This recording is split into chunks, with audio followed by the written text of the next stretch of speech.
All right. Okay. Well, forgetting how to turn my monitor around. Enhance effects. What the hell? Am I live?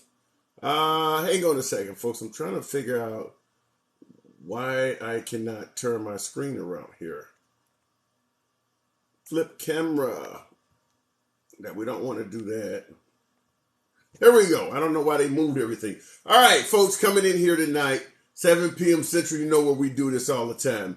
We're gonna be talking about something that's probably gonna run a few of you guys away, and if that happens, I'm fine with that. You know, we come here with whatever's in the news, whatever is on the serious side of things, and you know who my favorite audience is. I make that clear. But today we're going to be asking a question. What is GRT? I'm not going to mince words on this one. I'm not going to make it easy. I'm just going to come to you guys with this as raw as I possibly can. And we'll go ahead and do it as we normally do it. There'll be no judging. We won't stifle free speech. You know, I'm a huge proponent of free speech. Don't run up. I don't run from that at all. In fact, I'm kind of mincing words because it's hard to even get this one out. I'm just waiting till a few folks filter in the room, but GRT, Golf Romeo Tango. This has been in the news quite a bit lately. And C-Skip84, he says the earth is flat. Well, I don't know where that factors into this, but Big Mike in 2024. So I'm going to ask you guys, and I'm gonna try not to set off the TikTok censors when I come at you with this, but GRT. I want to ask you guys, like, once again, what does this mean? And whatever your response is, we're going to try not to set off the censors. We're going to try to be as open as possible, have a forum with free speech. GRT, the idea that on a scale of greatness, there will be some type of replacement in theory. You understand what I'm saying? I'm not going to say the phrase straight out because I do not want to set off the TikTok censors. But I'm going to ask you, once again, what does GRT mean to you? In other words, there are folks in this country who believe that they are potentially on the chopping block to be replaced by folks from other backgrounds. GRT. What does that mean to you when you hear that? The baby formula is at the southern border. Okay, that's fine, but we're not talking about that right now. Hey, man, I think you owe me some gas money, bro. Ukraine, China 85. What kind of a name is that? Okay, Real Trucker Jeff. Well, white folks won't be the majority. Why should I care? Well, what if you are a white folk? I mean, you said white folks won't be the majority. GRT, a great thought that a particular group of people will be replaced by theory. GRT. And for any of those who are having a difficult time understanding what I'm trying to translate, just look at the monitor behind me. That is what we're talking about, folks. That is what we're talking about. What does that phrase mean to you? And do you believe it may have some validity to it?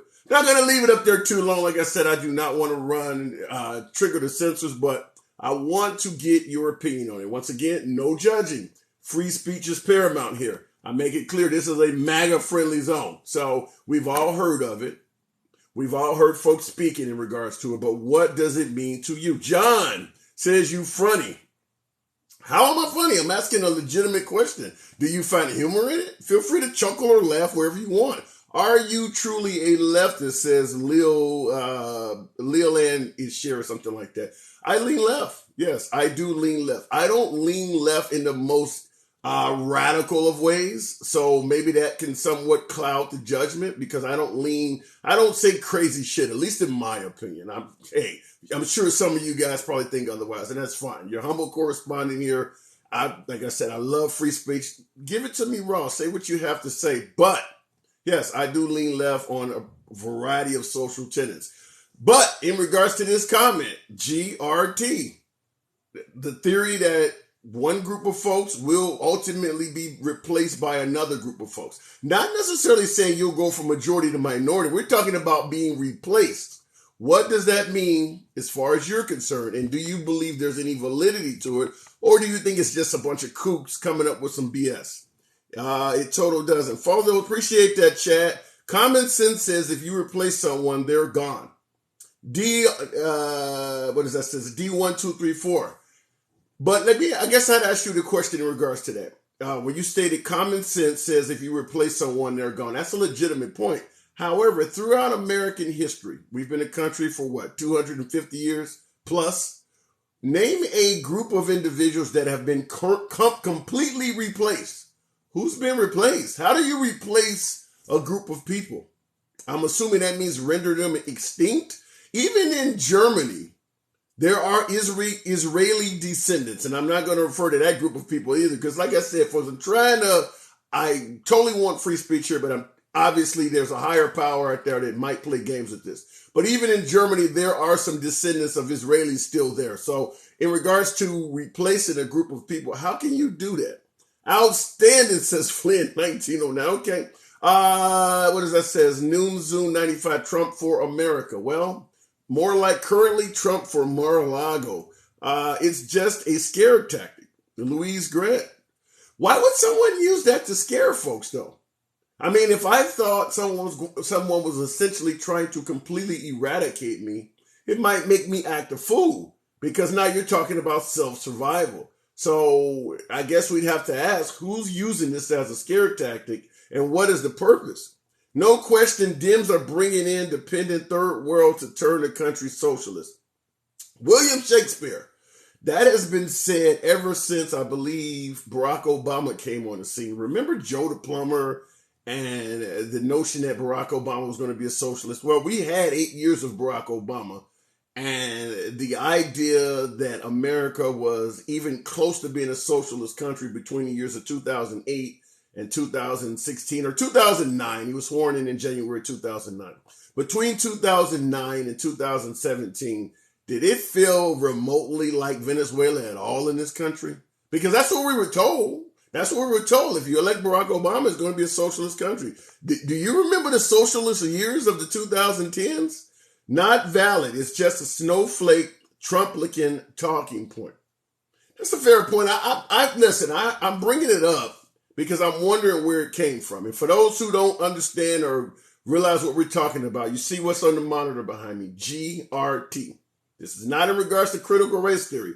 GRT. I'm going to put it on the monitor again for a brief second. Look at the monitor behind me. That is what we're talking about. What does that mean to you?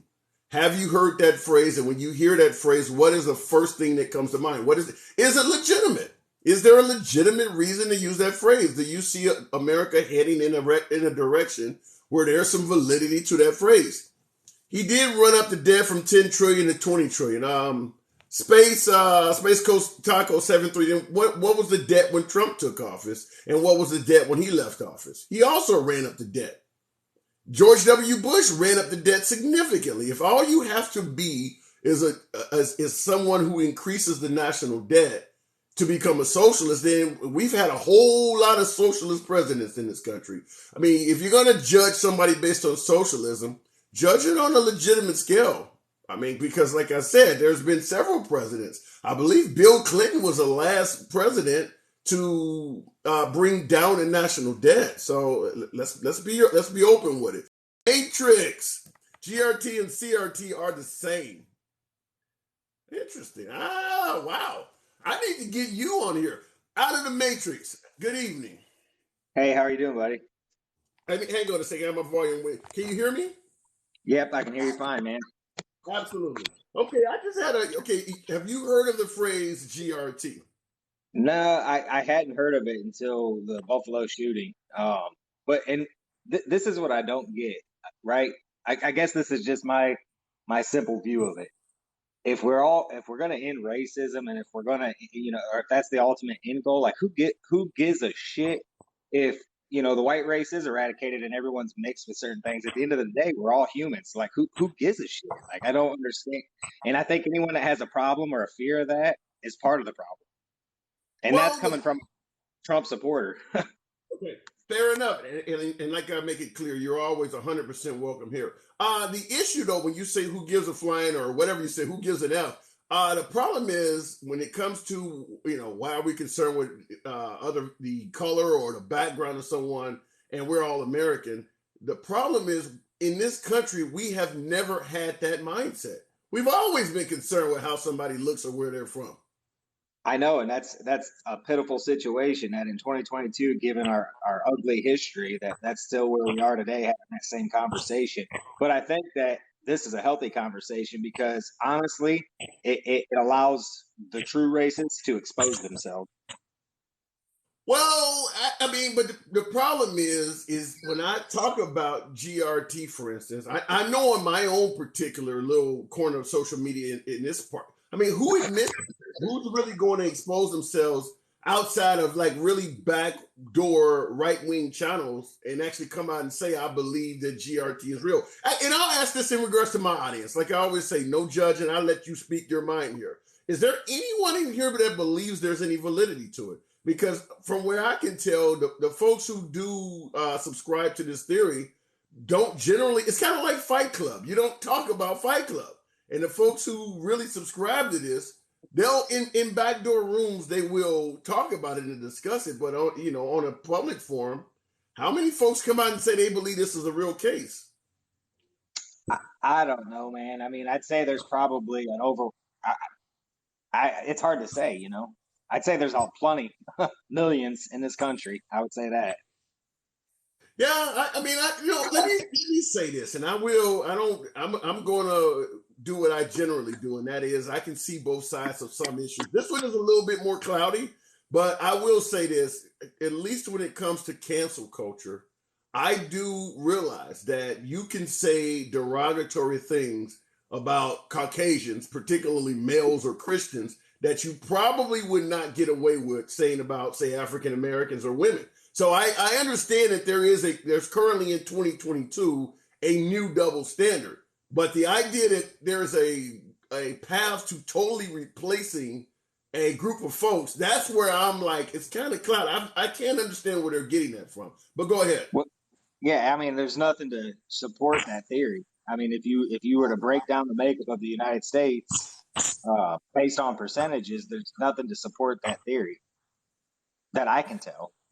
Well, but the thing about it is, why did it come? Okay, and Sarah Sepp in the comments says GRT is not a theory. Okay, if you have a case in point where it's not a theory, I guess I'd have to ask you as a viewer, what is it then? We all know it's a real phrase. It's not something I just made up on this broadcast. We all know that phrase is out there. And like you're saying, out of the Matrix, it's something that you just really started to hear with what happened in Buffalo. But keep in mind, the protest in Charlottesville, when they were protesting the statue coming down, they were saying Israelis will not replace us. So they were saying it back then in 2017. What is it? 5 years coming up this August. So it was being said even back then.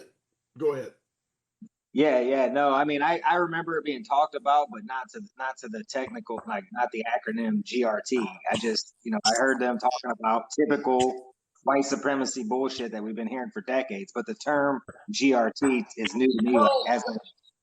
Okay, let me make something clear. GRT is something that came from me directly. I'm only using that to shorten the name of it to not trigger censor. So they're not. The acronyms are not out there. CRT, Charlie Romeo Tango. Those are acronyms that are being used nationwide, and that is in regards to critical race theory. What I have up here, Golf Romeo Tango, is not. That's not being used anywhere else that I'm familiar with. I just put that up there in regards to not triggering censors and things like that. So no, you're not going to probably hear that yet. Go.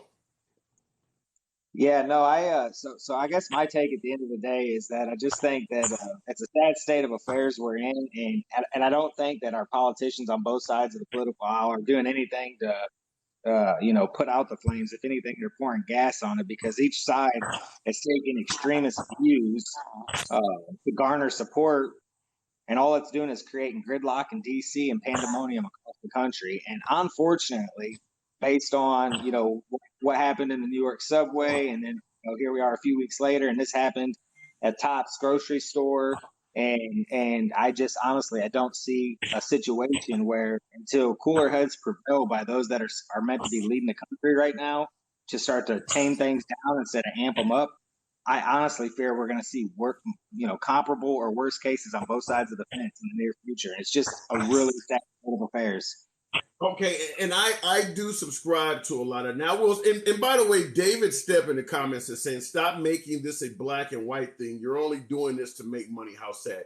Until you see a bunch of roses or graphics and shit appearing on this screen, your boy ain't making no money here. So get that the hell out of your head. There's no money. You see my name? You see who I prefer talking to? There's not going to be a whole lot of donations in this audience. We're having a legitimate conversation. So you can keep that shit. You can keep that shit. Stay here. Maybe you might learn something, goddammit. But there's not a lot of money going back and forth. And for those who do send gifts, yeah, I appreciate it. But that's not what's happening here.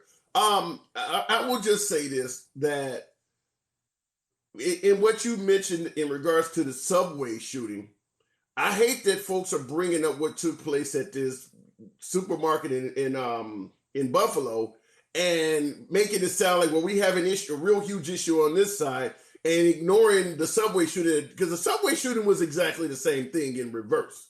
Now, he also had somewhat of a manifesto of sorts, because he was on YouTube, the African American guy in the subway, he was on YouTube with a bunch of racist rantings, and just like the guy in Buffalo, his same goal was to take out as many lives as possible. I think his weapon jammed or something like that, but he had enough stuff on him that he was prepared for mayhem as well. So had he succeeded, he would have done worse than the guy in Buffalo. Go ahead. Yeah, I just think it's sad, man. I mean, it really is, because, in the age of social media, I'm a little older. I don't think I'm probably as old as you. I'm in my late 30s. I'm pushing 40 now. But in the age of social media, everyone has a platform to spread hate. Back in the day, things were a little bit different. Wasn't so widely shared. It wasn't able to provoke people's emotions to doing radical things. People with mental health issues weren't exposed to these triggering pieces of information, whether they were factual or not. And I just think that, it's only going to get worse. And I hate to say that, because, I don't want to be pessimistic like that, but looking at the environment across the country right now, and the gridlock and the division, I can't imagine it getting better without some sort of intervention or some sort of leadership that tames things down. And I don't see that coming from the Democrat or the Republican Party, if I'm being honest.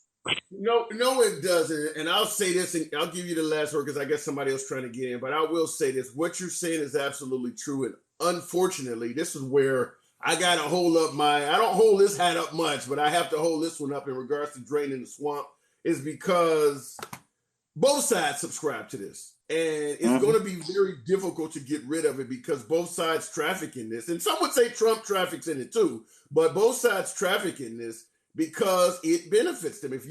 Someone mentioned early on in the broadcast that it's done in regards to fear mongering. And the fact is, if you can scare the hell out of people, you can get whether it's your legislation, your agenda, you can get folks to sympathize with you. A good example I always use is either the war on drugs or President George W. Bush with the Patriot Act. Both of those are acts, whether the war on drugs or the Patriot Act, really destroyed a lot of Americans. And other Americans were totally behind it because they were scared.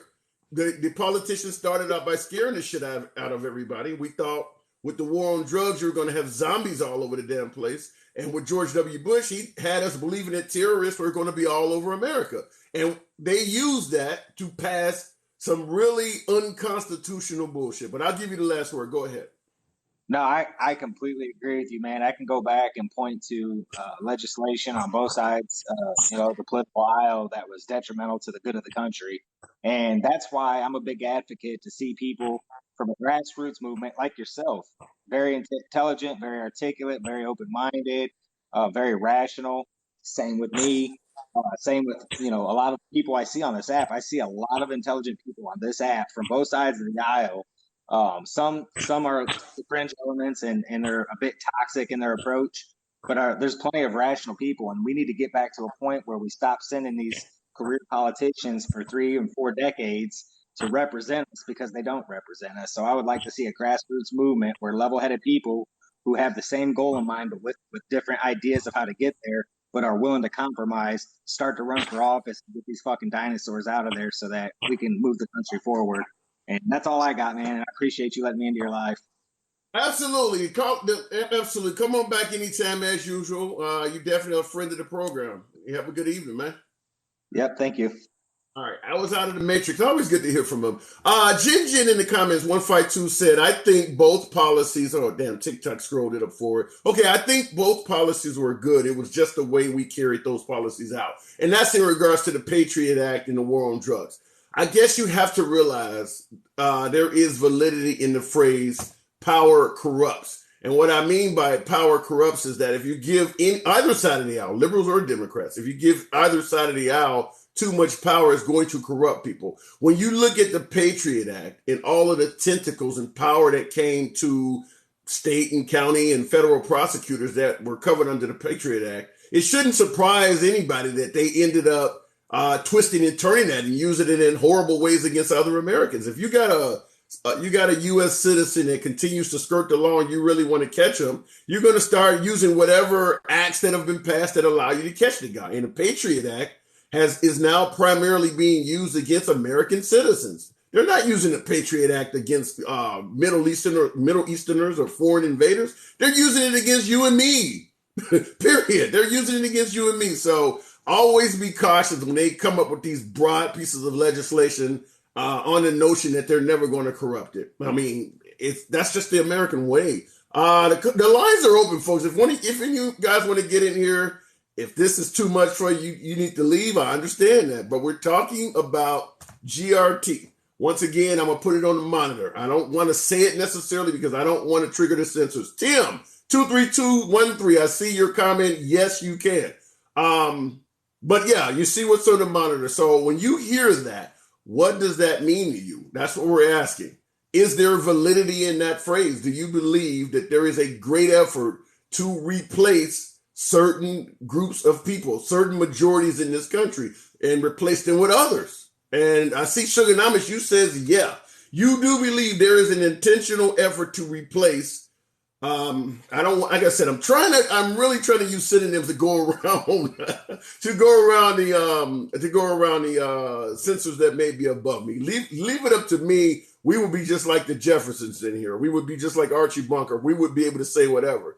Unfortunately, Elon Musk has not completed his purchase, so we have to do this. But I do see a couple folks in the comments saying, yeah, and Chris, if you could, within the safety of the damn censors, give me an elaboration on why you think that there is a legitimate or a deliberate attempt to replace one group, which is in particular the majority, with other minorities. And let me say this let me also add this. For you folks who for you guys who are fearful that there may be a deliberate attempt to replace them folks, you need to really rethink the ban on abortion. You really need to rethink that, because one of the primary fighting points you're using, or primary selling points you're trying to use, particularly to us African Americans, is that abortion is racist and it was done to get rid of or reduce your population. So you're essentially admitting that by an abortion ban, you're going to explode the minority population. So understand that if you got your mind somehow believing that this is a legitimate claim, the GRT thing, you could be actually furthering that along by banning abortion. Okay, Tim, a man of the same name. What you got going on this evening? How are you, sir? Can you hear me? Yes, sir. I can hear you. Absolutely. Welcome to the program. What's going on? First off, I'd like to say that I'm a conservative and I really respect what you do. Thank you. I thought I'd come on and talk with you a little bit about this GRT thing. Okay. My opinion about it is almost identical to just pushing hate from both sides. We see it every day, and it's almost just a fear tactic. I don't think, maybe to whoever you had on last, he made a point about we're all people, and I think people forget that. I think we get caught up in that hate mentality because it's fed to us every day. The media, and everything. So from my perspective, it's just being used as another tool for hate, like to keep us divided.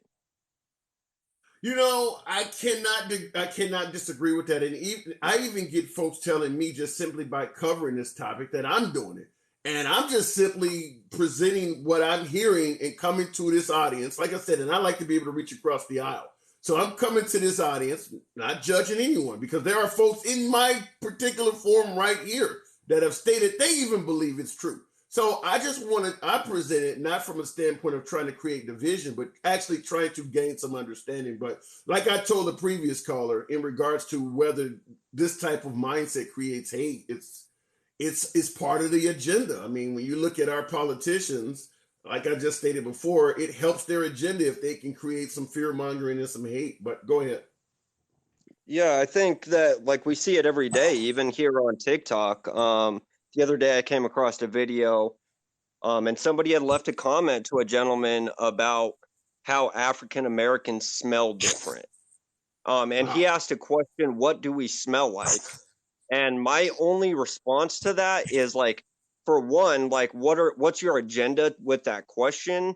For two, we're all people, right? Like I have a day where I go and work hard and do my job. I'm sure I don't smell pleasant at the end of the day, but it's all part of this game to like keep us divided.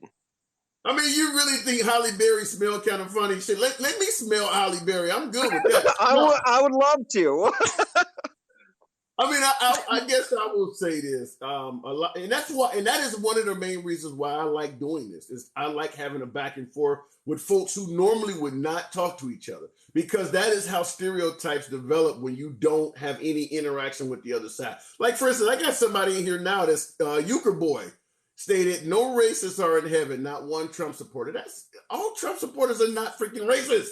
Understand that. Everybody, there are racists on both sides of the all Trump supporters. And I hate when I hear that. There are legitimate reasons, no matter who you vote for, there are legitimate reasons to vote for either side. Pro-choice, pro-life, for instance. Second Amendment, common sense, gun. I can come up with a list of them. But yeah, when you do not have contact with the other side, that's what makes you come up with statements like that. Like I've heard folks say that white dudes can't dance, or they start talking about endowment and all of that. Go talk to a woman that's been with a white guy and it's like, no, that's not true. But when you are only exposed to one side of the aisle, that's where those stereotypes come from. But yeah, the notion that we smell different, we're buying the same fucking soap. I mean, when I go to the supermarket, I'm buying Zest and Coast and the same stuff you're buying. So that makes no sense. But go ahead. Yeah, I'm tired of that type of politics and really just people. I was raised on the belief that you respect all people, right? Like it was ingrained in my head, and not because it had to be, because it's the right thing to do. So when I see anybody, doesn't matter who they are, I just believe that you go out there and give them respect. Of course, I'm going to have my opinions and you're going to have your opinions, but I believe that we can meet across that aisle. I'm tired of the divisiveness. Well, I wish there was a way to get past that, but like I've stated, that is as old in America as the Constitution itself. We were founded on divisiveness. I mean, in fact, go even before the Constitution. I mean, the minute Columbus reached this mainland, he was divisive. He had a different opinion of the Native American. I mean, we have always been divisive. I really don't know. I think you'd have an easier time getting rid of the Second Amendment than getting rid of divisiveness in this country. I just can't see it. I agree with you. Only way I can see it potentially happening is to literally have everybody as a mixed race. And obviously that's hundreds of years away. But as long as we look different, you're going to have people who think different. Thank you for letting me come on, sir. I just wanted to say that. I really appreciate your time. I have a lot of respect for what you do on TikTok. I know we're on the opposite sides of the aisle, but I have a lot of respect for you. And you are welcome back anytime. You have a good evening, sir.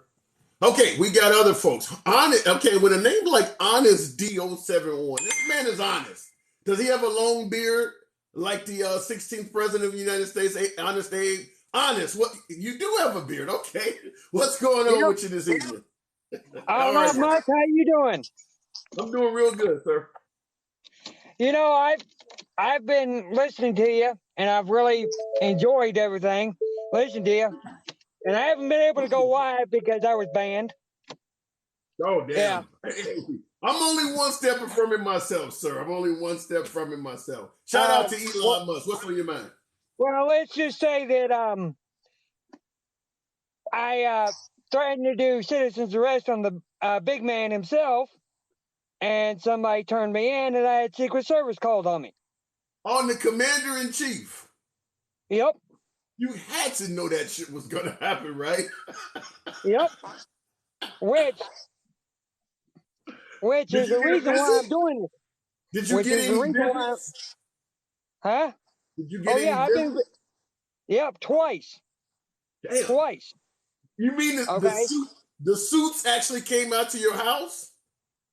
Oh no, I'm up here in Maryland. That don't mean nothing. Waldorf, Maryland, about 20 minutes from DC, and I'm standing up to this government.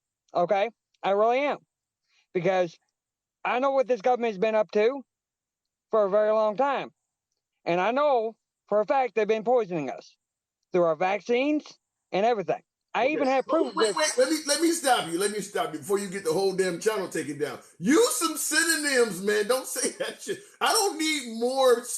I don't want the suits to come. I'm sorry, buddy. I'm sorry. I'm gonna let you talk. I don't mind. Like I said, free speech is king here, but we're not the only ones that judge what can be said here. So use some synonyms. Twist your words a little bit. Don't say no shit. Okay. Let's go get the whole damn channel taken down. All right, go ahead. Think your words out. No suits. This is not Men in Black. I don't want any suits in my house, but go ahead. But this government keeps all this hatred and violence pushing onto the people. They keep us focused off what the government's up to. Okay? Now, you tell me one person that has been in our government that has gotten cancer. One person. John McCain, he died of cancer. Okay, that's only one person. Okay. He told me to tell you one. You said give me one person. I gave you one. Do you know any more? Do you know of any more? Well, when you factor in the idea that if you want, what is it? 1 out of 3 1 out of 3 people who reach the age of 70 will get cancer. I could come up with a ton of them, but folks are typing it in the comments. I mean, cancer is pretty common in this country. You really believe that only their politicians are not getting cancer? Yeah, because I have seen the video and proof of this. Who was the author or the producer of that video? Well, the video got taken down before I could even get it finished, because there was somebody that was in a field of, who came up by using a bunch of herbs and cured 200 people of this. Let me ask you this question. Based on what you've seen in the video, why did they suggest that the elite does not catch cancer? What was their theory on why that's not happening? Because they're keeping it to themselves. Fact. They're keeping what, the cure? Yes. So they are getting cancer. They just are finding ways to be able to cure it. Yep. I would assume Rush Limbaugh would have had access to that, and particularly, who created the iPhone? Steve Jobs? You're going to tell me that Steve Jobs was out of the loop? Because he died of cancer. I mean, I would assume that Rush Limbaugh or Steve Jobs would have been able to get access to that.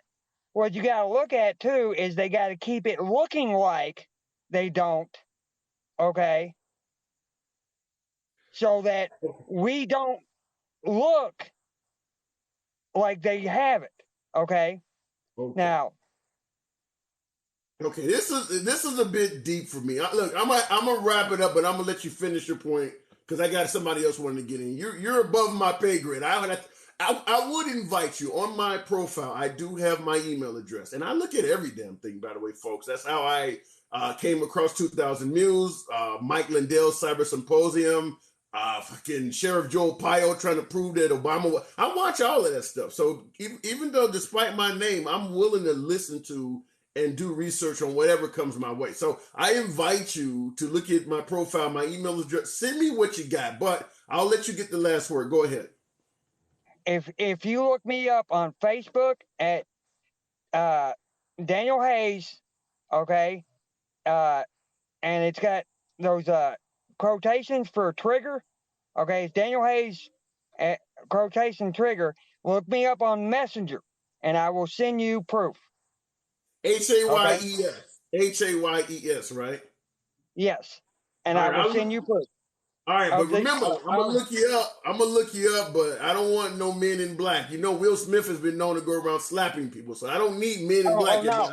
Well, see, the reason why I can only send this through Messenger is it's locked in there.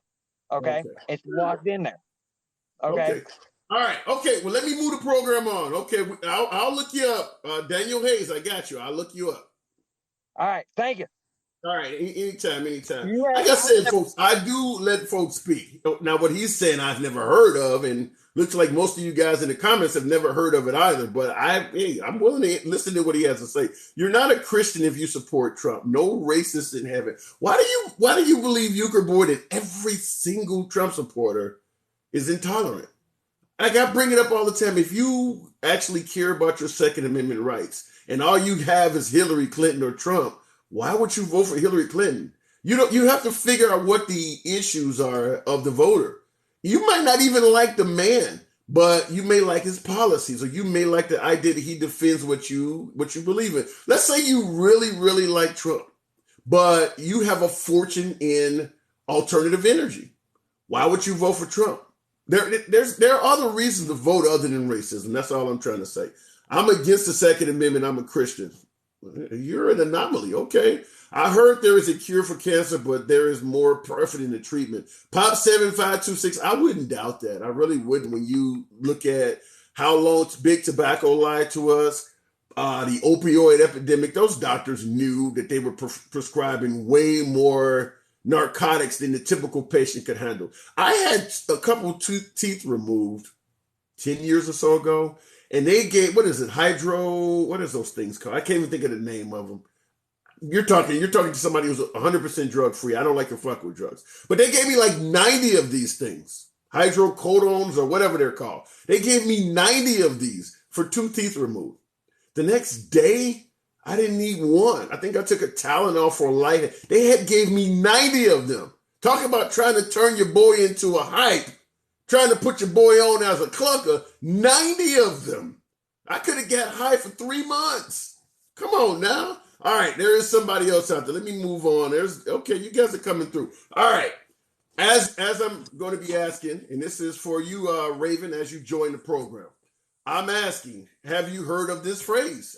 You see it on the monitor behind me. I'm not going to necessarily say it because I do not want to trigger any censors, but have you heard of this phrase? And if so, what does it mean? And do you believe there's any validity to it? You started glitching after the last guest. They must be watching. Well, this is going to be interesting because I am not a U.S. citizen. I am a Latin American citizen. Did it suck? Okay. What country? I'm from what country? Costa Rica, Central America. Okay. So, all right. Yeah, for us, that. So heard of anything? What we're talking about? Go ahead.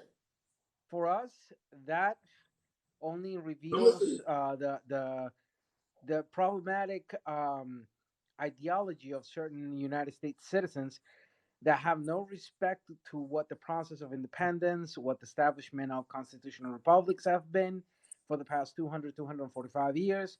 And of course, it reveals a xenophobic stance in regards of what actually happens in migration in the United States. And actually, it reveals that there are many North Americans that have no clue whatsoever what is their history, how their history is applied, and how that history has given you the basis of what is happening today. So, Give me some examples. well, I'll give you an example. One important example. United States loves to talk about how they abolished slavery, but they never talk about how they were one of the last countries in this Western Hemisphere to abolish slavery. That they had to go to a civil war to do so. That within 10 years prior to going to that civil war, you launched a war. Your private militias launched a war against Mexico and Central America, known as the Filibuster War. Or that after the end of the Civil War, your country set up an apartheid state. Nothing to envy South Africa, for example. So, Wait. You said after the Civil War, our country set up what? What? I didn't hear that part. An apartheid state. Oh, apartheid. Okay, apartheid. Apartheid. Sorry, my. No, it's fine. I understand if you're in Costa Rica. I can understand you more than well enough. Maybe it was just my ears, but you're saying that you're saying the United States set up what the apartheid down in South Africa. No. That United States after the Civil War in your country set up an apartheid state. Segregation and Jim Crow was nothing more than an apartheid state, exactly like what was happening in Africa. Yeah. You know? Okay. So that is a fair point. That's what I'm referring. So let me ask you this question. What do you take it when there's Americans that suggest that the Civil War you talked about to end slavery or to maintain slavery, what do you take into when folks say that the Civil War had nothing to do with slavery? It was a matter of states' rights. That they're lying, that they don't know where they're standing, that the reality of the issue is that those who talk about state rights, funnily enough, when proposed and when put on the table, well, if those people defend so much state rights, why not make independent nations and independent republics all the states? Well, there are plenty that want to do that. There are plenty that want to do that. Yeah, but do you know the implication of that? Do you understand that exactly, and the United States disappears and the Constitution disappears? Yeah, it would make us 1/50th as strong. Now, have you ever been to the States? Yes, I lived in the States for in 3 different locations in my life. Okay, I'm curious. What locations? I'm just real curious to wonder that. I lived in Washington, D.C. From the ages of 9 to 16. Then on the ages of 21 to 24, I lived in Midwestern. I was working there. And then I had the opportunity in my late 20s for three and a half years to live in Los Angeles, California. Okay, well, I guess I would have to target in regards to the Midwest because you've lived in predominantly liberal areas. So I'm trying to just see where your mind. When you lived in the Midwest, what state or what area were you in the Midwest? Texas. That's not really the Midwest. Okay, you were in the South. South Midwest. Right there on the border. But I did have the opportunity to go to Louisiana, to Alabama, to Oklahoma, to Missouri, etc., to those areas that constitute either southwestern or southeastern type of a frontier, but it has that Midwestern feel to culture to it. That conservative type of culture. So I had the opportunity to live in that area. Okay, let me ask you this question before I ask you. Euchre boy, I see you in the comments. You said Biden used to be racist. So was I. God forgive those who repent. Oh, I like that. God bless you. I really like that comment that you came around. Do appreciate that. Okay, Raven. The question I want. My daughter's name is Raven, but I wanted to ask you another.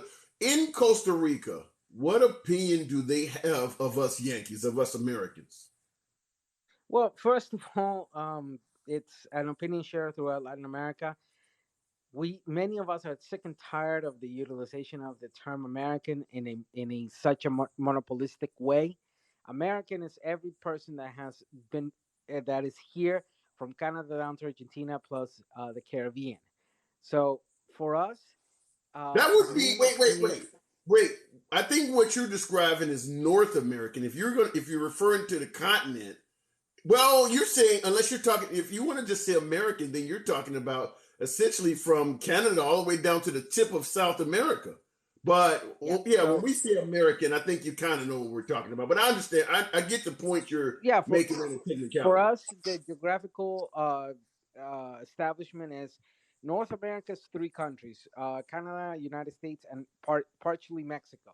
Then you Right. have Central America, which is seven countries. Then you have South America, 12 countries, and well, Caribbean, which includes 700 different islands, but that you have about 30 different nations there in that specific area. But I was hearing you a bit prior, and you mentioned Columbus, and it's something really interesting to me, and it's part of the opinion of the U.S. citizen. We don't get how the hell you guys celebrate Columbus when Columbus never reached that coast. It was not I until don't like a have hundred and any. some odd. I don't have any defense for that other than we were ignorance was ingrained in our education. For folks who are in my age category, I'm in my late 40s. We were taught It's that it's shit. like It it's was like ingrained in the education. it's like the concept of slavery. Slavery lasted, the Atlantic slave trade and the inter-American slave trade lasted for 345 years. And 120, 130 years prior to the British and the Puritans arriving to the eastern coast of what eventually would become the United States, uh, by that time frame, slaves were already being brought to Mexico, Central America, South America, and the Caribbean. And it's fundamental knowledge. Well, you get no, and I see Miss Goddess said you're very educated. You get no arguments from me. Like I responded immediately when you asked me about Columbus, is that there is a significant amount of ignorance ingrained into our education, and it's not just an American thing. Most countries do teach their. I would say they do not tell the total truth. In America, I believe our education was more based on American exceptionalism as opposed to just being the plain truth. And that is, we're the So best country on earth, and everything's going to be taught based on the fact that we rose up like nobody else, and nobody can fuck with us. And that's the way our education was taught, as opposed to all of the yeah, backs that had to be stepped on and all of the dirt that had to be done to become a superpower. So I don't know if you've ever heard this term being utilized by us Latin Americans, that we refer to U.S. citizen as gringo, but there's a reasoning why we utilize that expression. The term applies to every single U.S. citizen because we refuse to call you Americans, but also it applies to the philosophical stances and to the entitlement your country has. So when there's this attitude of thinking, which happens every often, of U.S. citizens saying we're the best country, we're the ones who, some say we did democracy, and others we don't live in a democracy, we live in a republic, type of thing, or saying that your country defends human rights, yada yada yada yada, freedom, liberty, etc. That that exceptionalism is something that ticks us off because it's not true. It's so fundamentally okay, so in other all words, Western Hemisphere. oh, okay, I get your point. So in other words, gringo is a derogatory term, or it's an insult. Essentially, is what you're saying. Is anybody else called gringo other than us folks who live on the continental United States? Do you guys call anybody else a gringo down there? No, unless they show attitudes like gringo like attitudes, like self entitled, centrist, etc. Then yeah, you will be called, if and a European shows us that way. We've called the Spaniards gringos because Wow. This is you this know. this is interesting. I've heard the term gringo plenty of times, but I've never heard that before. Okay, well I'm So gonna move on, but I want to ask you one other question. What about, because there's a large American expatriate population in Costa Rica? Because I thought about moving there. What in regards to the expats, the American expats that live in Costa Rica? What do you guys think of them? Gladly, I'll refer to this. Do you find funny how U.S. immigrants who leave the United States to immigrate this do not call themselves immigrants or migrants, and they call themselves expats? That tells you a lot. And then going back to your, the GRT concept that you put there, that actually shows us that there's this lack of understanding that migration, and especially migration through America, one America, is that that's how we grew. And unfortunately, one of the major factors of that migration was colonialism. Here, the Europeans came and invaded our areas and almost massacred all our natives from Canada down to Argentina plus the Caribbean. So that's the funny thing. Why the migrant from United States who comes to live to another countries in not only Western Hemisphere but outside don't refer to themselves as migrants, because that's what they are. Okay, and that's true. Listen, you're very intriguing, and I would really like to keep you. I got other folks that want to get in, but I really would like to talk to you even further.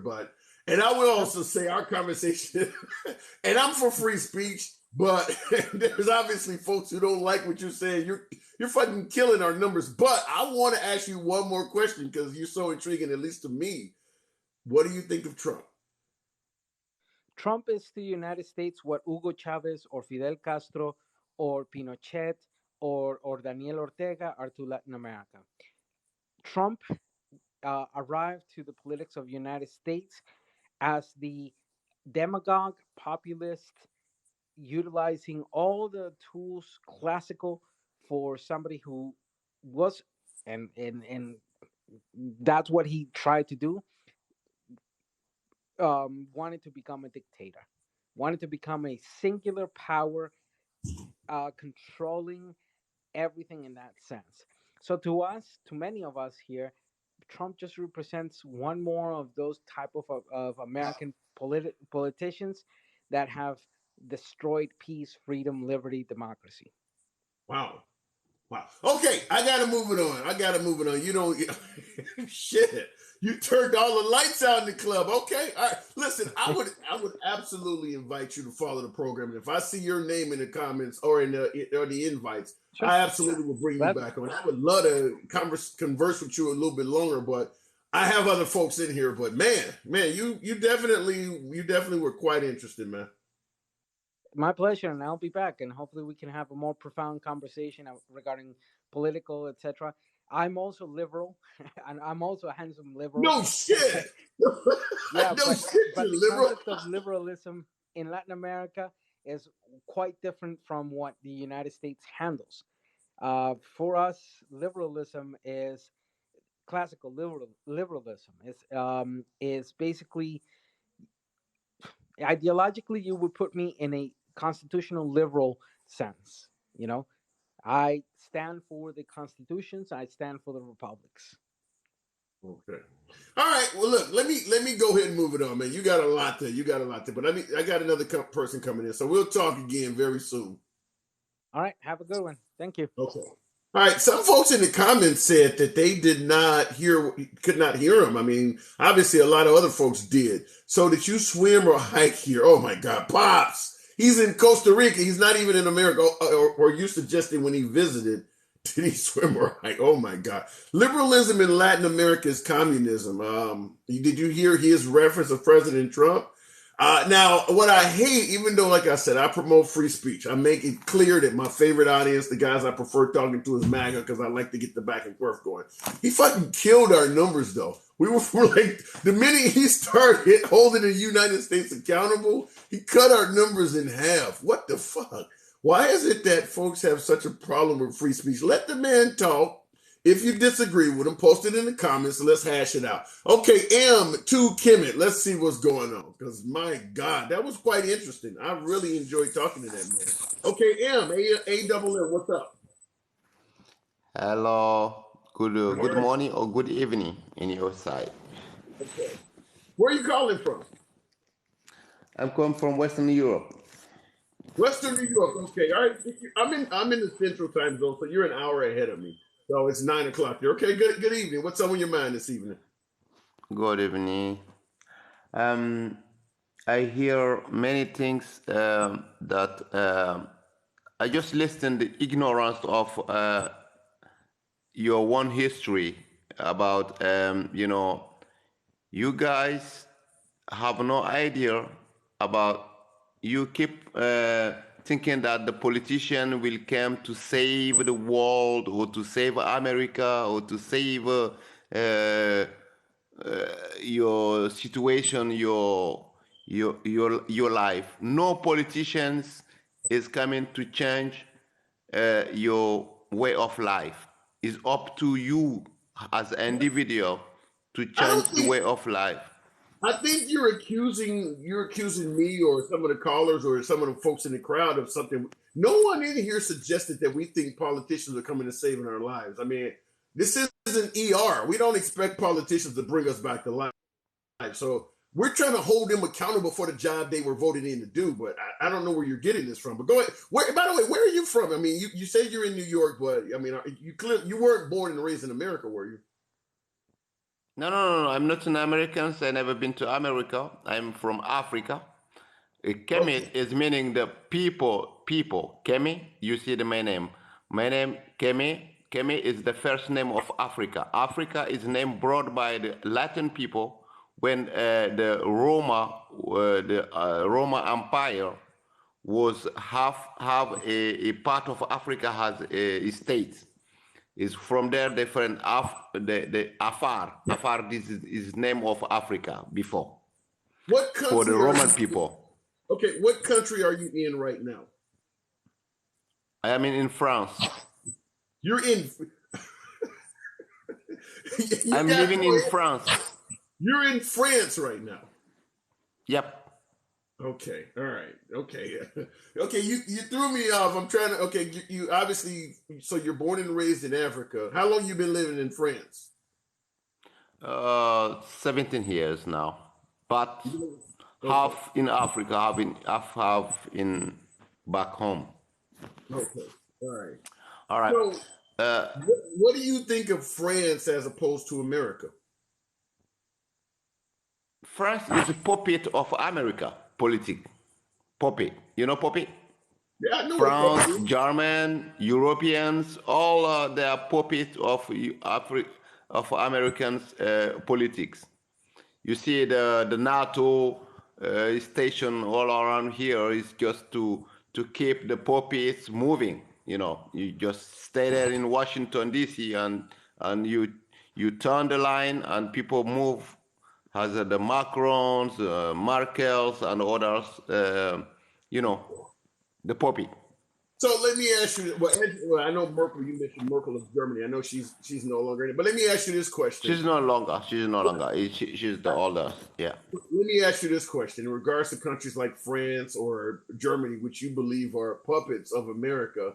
Why do they allow themselves to be controlled? What's in it for them? Why do you think that they allow that? They did allow it because in 1945, when they supposed to win the Second World War, America think that he need to keep some puppets around here to control the opposite side of Eastern countries like China and Russia. So they need a company called NATO. I don't know why they call it NATO, but it's not all the Western countries are inside NATO.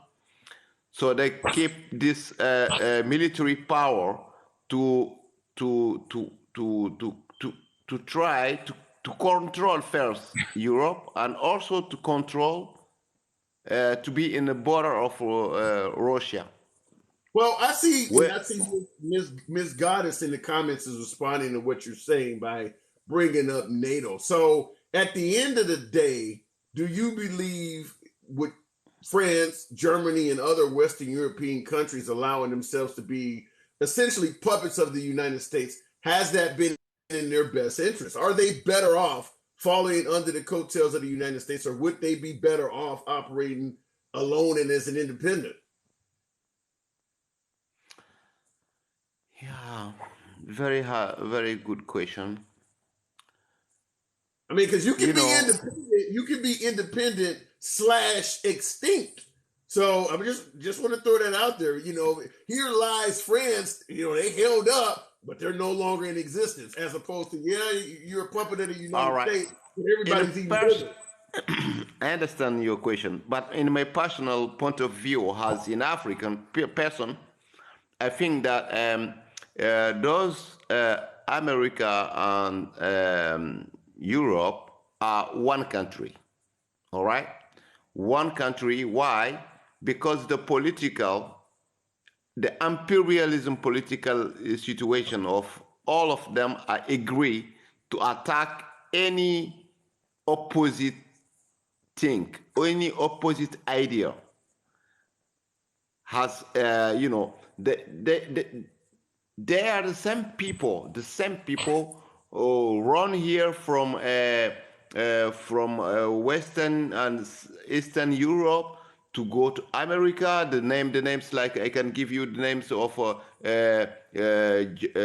Netherlands name. New York is from Netherlands. You go to Minnesota is from Sweden or Finland. You know, Minnesota and all the, you know, they never change the way of seeking the world as a territory that need to be controlled by them. You see Okay, what I well, mean? yeah, I see what you mean, but let me say this, okay? Because right now you're talking about where you're at in France being controlled by the United States, Germany, and other Western countries. What about the possibility of being controlled by Russia? If you're in France, do you or any French citizens around you feel like Russia may not stop at the Ukraine, and potentially you may ultimately need the United States once again, if you want to look at World War II, but you may need the United States to prevent some serious mayhem taking place in the Western Europe hemisphere. So, as far as where you guys are at, do you believe that it's a possibility that Russia may keep going past Ukraine? I think that the war in Russia, between Russia and Ukraine, because it's not a war between United States and Ukraine. I don't know why United States has a country like 6,000 kilometers from Europe want to interfere in affair of a country biggest than the United States. You understand? I was not. Russia geographically, listen, because they have lack of history. This land calling Ukraine, Kiev was the capital of Russian empires, and the United States is just a new country with maybe 200 years or 400, I don't know. You have no idea about the people. You look just the name of the people in Ukraine and people of Russia. They have the same name. They have the same history. They have the same everything. Well, Why United saying, States want to interfere between those people? It's like brother and sisters who fighting, and you came as the leader of everything, and everything you want to control everything. You just came to say, okay, I want to bring my army in front, in you know, in face of you, in your land, and wait a those minute. people, yeah. Okay, you got to let me get in here. Okay, I get your point of the Ukrainian-Russian war is a war between folks with a lot in common, and why should we interfere? But I asked you, if Russia is allowed to conquer the Ukraine, do you believe they will stop at Ukraine, or will they interfere or essentially start a war with other neighboring countries? That's what I'm asking you. Ah, okay. You mean the other neighbors of Ukrainian country? No. I don't think the agenda of Russia is to go to attack another country after Ukraine, and even they don't. You can see that the Russian army never use. They always use the how they call it, the legal weapon. How do you call it? The I don't know des armes conventional weapon. They use the conventional open. They don't use another destroy like we want to destroy everything and just to attack as Hitler was doing half a century ago. No more, only half century. Now, okay, fair enough. Okay, I got to move the program on, but I'm gonna ask you one more. Oh, I want to point one thing out in regards to what you said, and that is you were suggesting that they only attacked Ukraine with conventional weapons, and if they really wanted to cause harm, they would have used biological or nuclear weapons. And you believe they will basically stop at Ukraine. I guess my only counterpoint I would say to you is that it's interesting you're saying it because all of the nations that surround Ukraine, they certainly believe Russia may ultimately come their way. You got Finland, you got Sweden trying to join NATO, you got other countries that are waking up, like you got Poland performing military drills and things like that. So although you may not see Russia as going beyond the Ukraine, all of their neighbors absolutely think it's possible. But I'll let you wrap it up with the last word. Go ahead. Okay. I think this is idea roots from an imperialism idea. Why? Because United States, in the deep side of the political of United States, foreign politics of United States is like to invite, because they think that something they used to do, other people think the same way. No. The war of the Russia war against, not even against another country, but the anti-Russian war, because what the United States and the NATO countries don't understand is that those countries is the one country. Historically, I tell you that Kiev was the capital of Russian Empire. Okay, all right, And, okay, all right. If you think that the agenda of Putin or another politician maybe of Russia is to invite to reconquer the ex US URSS, how you call it, URSS, the Soviet Union. The Soviet, yeah. It's not the agenda of the Russia today.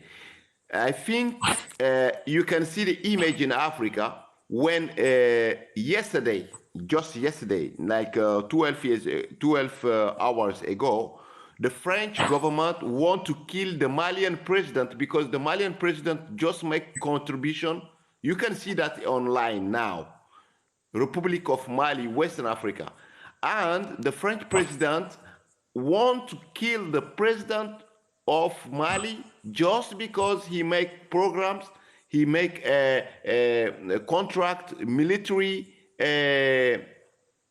contact with Russia.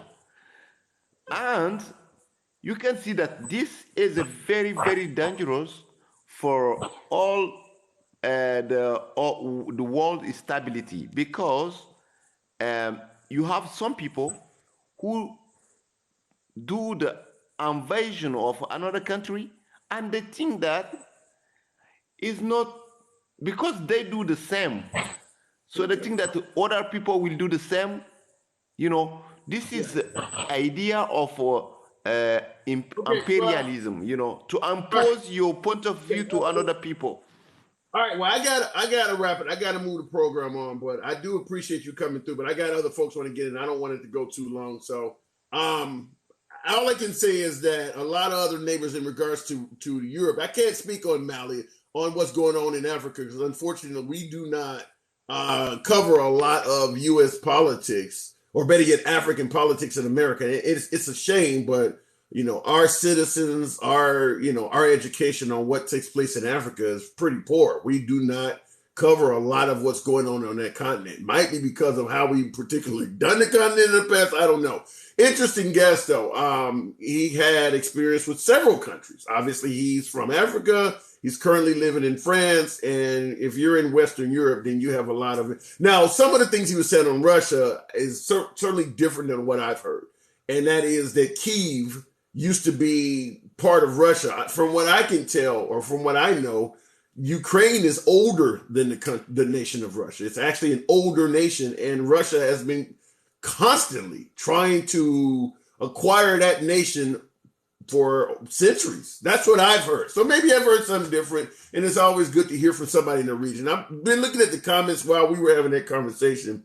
Euchre Boy is essentially going Bruce Lee on several folks at the same time. I've never seen one guy take on so many people, but I have been reading the comments while we were having this conversation. First time on your show, wow. Mike Sin, 7 p.m. Central, Monday through Friday. We do this every night. It gets to be wow. And I will say this, the last two callers we had have been leaning more left and things like that. So it definitely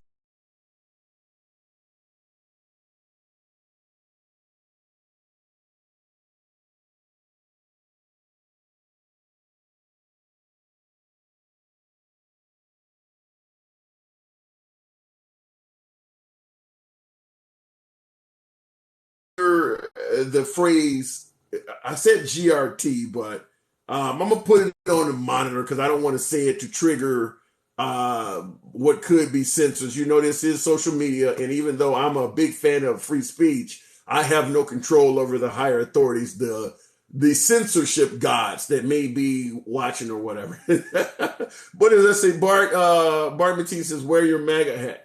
When I hear something that makes sense, when I hear something that's legitimate, as someone said in the comments earlier, the numbers don't lie. And I do believe under the Trump economy, the country was doing better. So I'm willing to pull it out where it makes sense. Another first time here, great show, says, I read 2020. Appreciate that, man. For you guys who are here, feel free to follow the program. It definitely, like I said, helps out the analytics. Oh, good shit. Don, a long-term viewer of the program. Thank you for that. Much love on that support. Appreciate that. Don, 1964. Billions of our dollars sent to another country, and veterans are homeless right here. T-Dog 4848. And I understand what you're saying. I just do not like using veterans or homeless citizens or anybody in this country that's impoverished. I don't like using them as a distraction. If we're going to help folks in this country that need help, then just help them. And what I mean by a distraction is Putin just invaded the Ukraine in February of this year. So we're talking only, 3 months ago? Before Putin invaded the Ukrainians, before we sent them any money, we still had homeless veterans and homeless citizens in this country suffering. So it's not like we actually cared about those people. You could go back to this time last year before Putin even led anyone to believe he was going to go into the Ukraine, and we still had homeless veterans and homeless citizens. So it's not like we were taking care of our veterans, taking care of our citizens, and then all of a sudden Putin went into the Ukraine and we started sending money over there and left the citizens assed out. No, we didn't give a shit about those citizens either way. So I hate it because it makes it look like, well, we actually did care. No, we're just using that as a distraction. If Putin withdraws from the Ukraine and wraps all of this back up and Zelensky gets his nation back, we're not going to go back and start helping out homeless veterans. No, we're just using it as a distraction because we don't like what's going over to the Ukraine. Try Harder Left, Ultra MAGA Maniac. I love the name. Ultra Maniac. It's obviously a dig at Biden. Okay, we have always had homeless vets. If Republicans wouldn't vote against every bill helping veterans, they would be better. Space Dust. Owie. Oh, man. I'm gonna let that comment stand. I don't have nothing to say about that. Looking at I agree we should spend more of our money on our own soil, but take it from the military budget.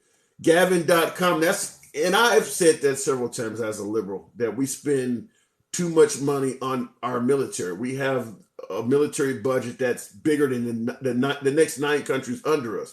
However, right now with what Russia is doing in the Ukraine, you're not going to get a lot of folks entertaining the idea of reducing the military budget.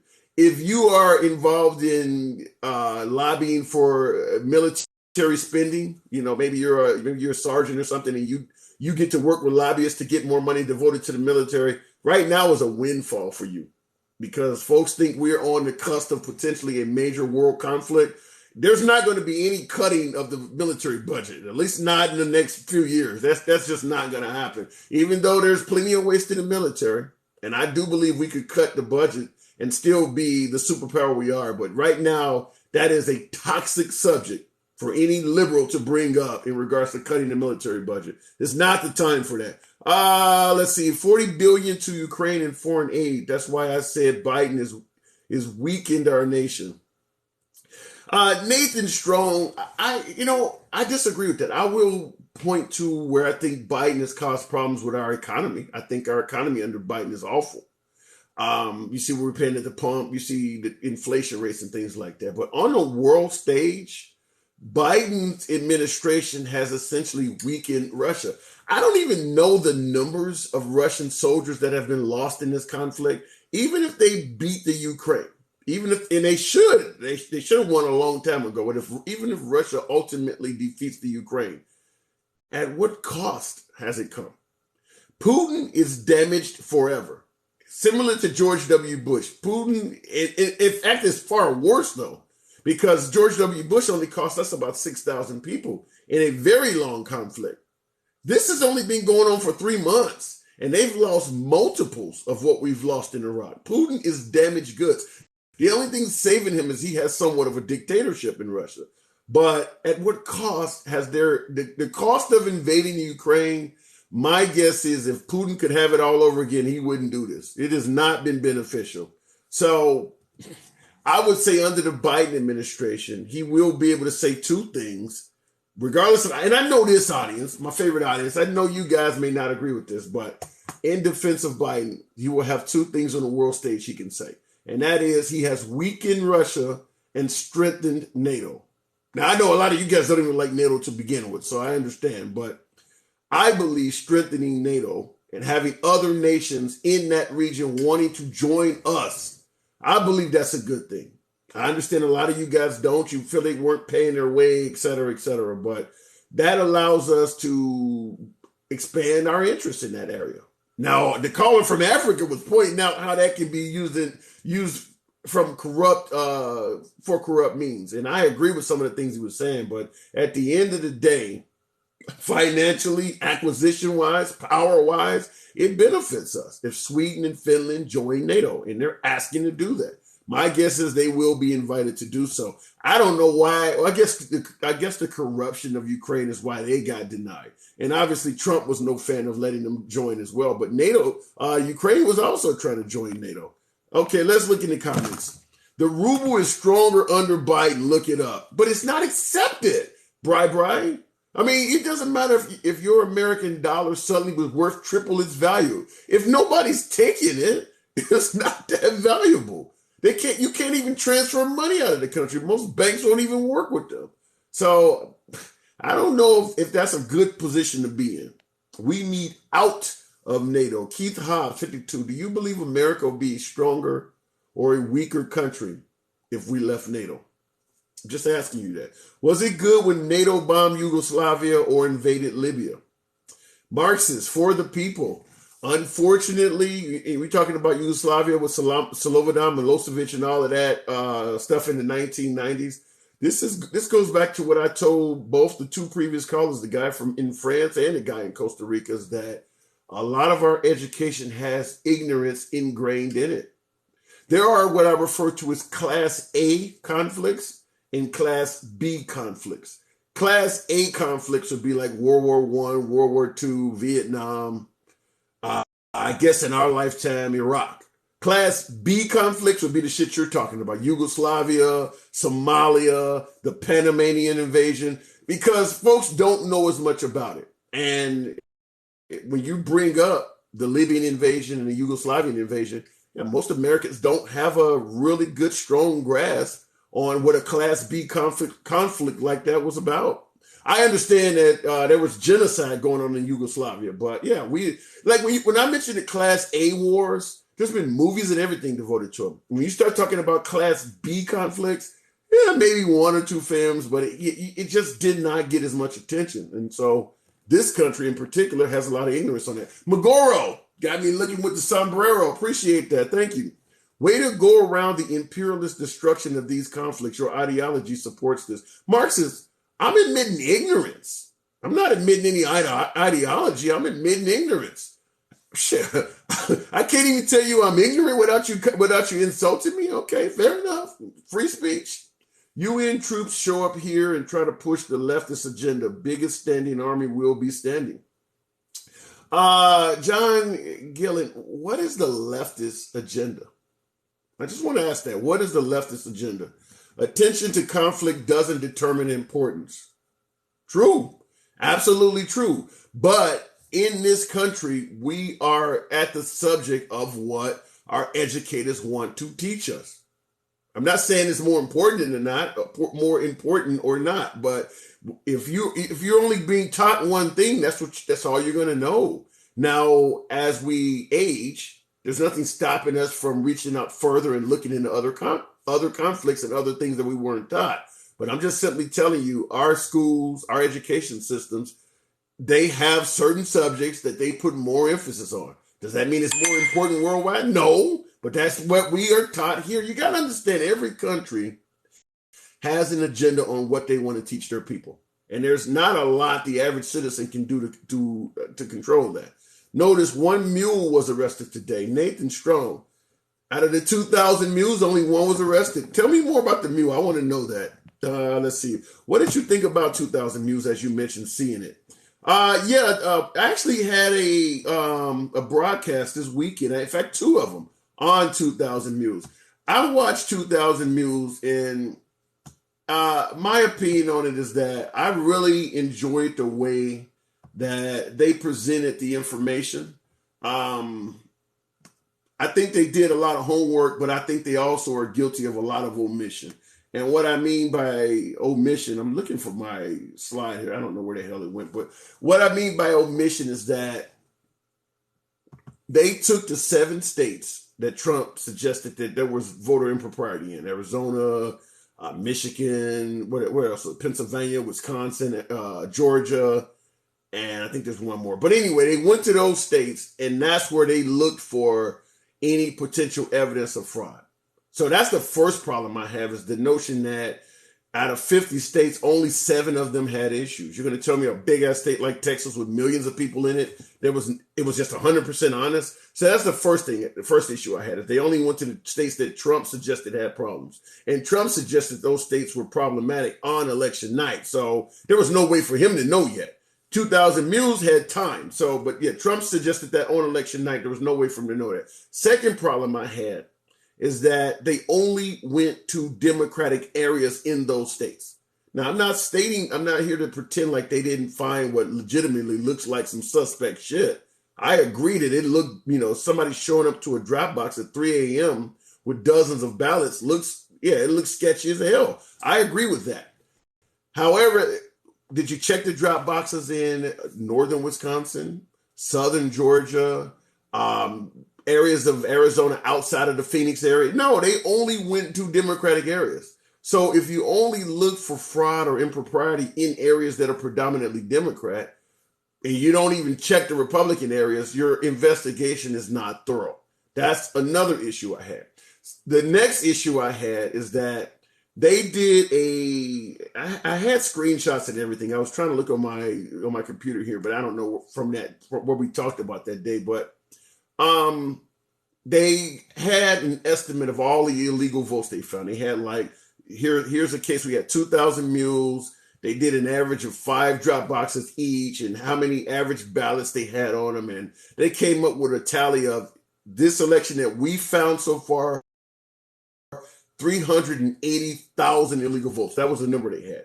And I'm not here to disagree or agree with what the number they had. I believe they did a pretty thorough method with the geo-tracking and things like that to find out in regards to what was valid and what was not. My problem is they assumed 100% of every illegal ballot was a ballot cast for President Biden, with no proof of that. You don't have access to the ballots. So if someone shows up to a drop box at 3 a.m. and they got 200 ballots on them, how do you get to assume they're all ballots for Biden? There's no way to prove that. And they did that in the film. In fact, I took plenty of notes. In fact, here's still a lot of the notes I took from it. I took multiple pages of notes while I watched the documentary 4 times. And I think, like I said, they presented a compelling case where fraud took place, but they deliberately omitted any, or it's essentially they chose not to go perform any investigations in Republican areas. So the notion that, what was it, 64 million votes for Trump, supposedly 74 million for Biden, 140 million votes. The notion that 100% of the cheating in an election that large came from liberals and Republicans are just all walking around it like angels with halos over their head. That makes no sense to me. I'm just going to say that. I think 2000 Mules was a really good presentation, a good documentary, but I believe that if there was folks allowed to question Dinesh D'Souza and the election officials from True to Vote, Phillips, can't think of the guy's name, Philip or whatever, the guy with the beard, it wouldn't hold up to questioning. Because first thing you would ask is, why did you only do it in these areas? Why did you deliberately avoid Republican areas? And if you did go to Republican areas, why didn't you cover that in the documentary and say that, well, we went to Conyers, Georgia, and there was no it's not even brought up. So what they should have did is premiered the documentary in a town hall format, whereas you could have had essentially 50 or 100 liberals, 50 or 100 Republicans, MAGA, whatever you want to have there. Show the documentary, and at the end of the documentary, you got Dinesh D'Souza and the True to Vote woman and the election official or the election expert sitting at a desk, and the folks who watch the film gets to ask them a question. Well, where did you do this, or how did? And then we would have had a more fair, thorough presentation, but they didn't do that. And I do believe under questioning, the film starts to the documentary doesn't come across as strong. But I enjoyed watching it, and I think they did make cases elsewhere. Voter ID, Nathan Strong, I supported 100%. I've said in some videos, I don't think there's any excuse for a full-grown adult to not be able to get an ID. And keep in mind, when you obtain an ID, it generally lasts years. Most states, your driver's license lasts at least 5 years. You're going to tell me you cannot come up with $5, $10, or $15 over a course of 5 years? You need to take out a pistol and swallow it if you're that messed up. Seriously, 5 years, you cannot come up with enough to buy a damn ID. I don't entertain that from anyone. I don't care how poor you are. You cannot afford an ID in a half a decade's time. It's hard to buy that. If you can't afford an ID in that length of time, voting should not be the most thing that you're most concerned with. Maybe getting your ass out of that ridiculously low level of poverty should be first on your list. That's just my take. Liberals always think anything that looks fishy is a conspiracy. John Gillen, have you ever heard of QAnon? The drinking of babies' hemoglobin? Liberals? Okay. D'Souza and others know their audience where they'll make money off of it. Maker Daddy, I agree with that 100%. So does what is the other guy? The big guy from Michigan that makes documentaries. He made not Inconvenient Truth. That's Al Gore. Fahrenheit 9/11. What is that guy? Michael Moore.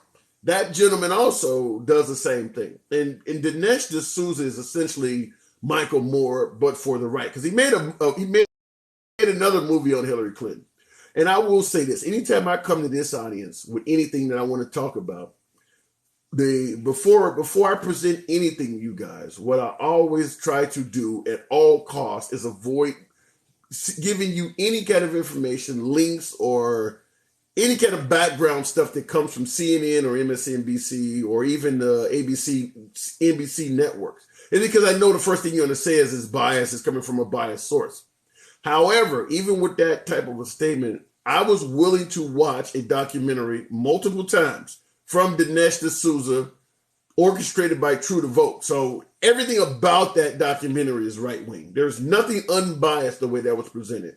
And I was willing to give it a fair shot. I watched it without reading any liberal critique of it.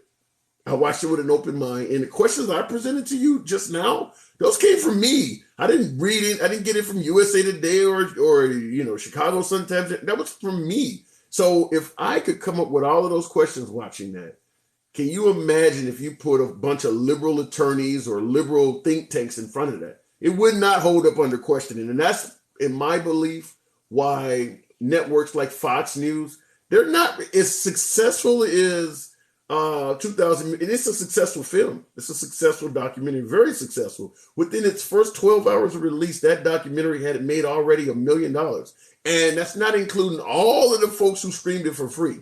So it's very successful. And yet the right-wing national networks are not talking about it with any significance. It should be all over Fox News. And you don't hear them talking about it that much. Why is that? This guy is one-sided. Don't let him fool you, says Linda Lee. Well, shit, my name is, you see what my name is? Okay, I'm not trying to pretend like I'm flat down the middle. I'm trying to have a conversation with the right. This, let me see here. D'Souza is a right-wing hack preying on the dearth of critical thought on the right. Wow. That's a pretty harsh term. Let me look in the comments here. And by the way, the lines are still open. We got another 15, 20 minutes. You guys want to call in? Quiggs, Fox, yeah. Oh, Rothschilds. I don't like when, and I'm not saying it's racist or anything like that, but I am always skeptical when I hear, I guess I'll use the term Israelites, because I don't want to use the other term, it gets censored, but I'm always skeptical when I hear Israelites are responsible for every damn thing. You mentioned Rothschilds, or what is it? George Soros. These are all Israelites, and they always get credited for being responsible for everything bad. Are they responsible for some shit? Probably. But when you start throwing everything at them and including the kitchen sink, it does make me suspect. Watch Obama's America. Same BS, same Dinesh D'Souza, the former felon. Yeah, I know he was charged with a felony and got pardoned by Trump. And like I said, when I talk about biased sources, if I presented some information to this audience that came from a left-winger that was a felon, that was pardoned by Biden or Obama, yeah, you guys would not entertain it at all. But I gave it a fair view. Please explain why Biden don't have a picture at the White House with the rest of the presidents. Really? I didn't know that. I can't explain that, because I do know that Biden is on good terms with all the ex-presidents. Trump is the one that they don't like. I mean, who are the remaining living presidents? That would obviously be Carter, Bill Clinton, Donald Trump, Donald Trump is ex-president, George W. Bush, and Barack Obama. Trump is not on good terms with any of the ex-living presidents, even the dead ones. Even the ones that are dead, their families don't like him. So, and that includes Reagan's. Barbara Bush died not liking him. So, I don't get where you're going with that. And I will say also, Trump ran as a Republican. There are Republicans that made it to the top of the Republican ticket. They don't like Trump either. Romney was a Republican nominee. John McCain was obviously a Republican nominee. They didn't like him. So I don't know where you're getting that from. Last president on the wall is Trump. Okay. Please do your research on George Soros. Then let's have an educated discussion. Anthony George, feel free to send me what you got. If it comes from an unbiased source, I would love to see it. I've been debating with right-wingers for probably since the late 90s. That's how much I love debating with right-wingers. And I've heard George Soros' name. I hear it almost daily. I mean, he is always getting blamed for something. So I don't know where to go with that. I mean, he's blamed for, I guess who's starting to take over George Soros? Maybe Bill Gates? I don't know. Don't compare Democrats are president, our drug money cartel. That comment doesn't make sense. Research. Some shit I saw on right-wing media.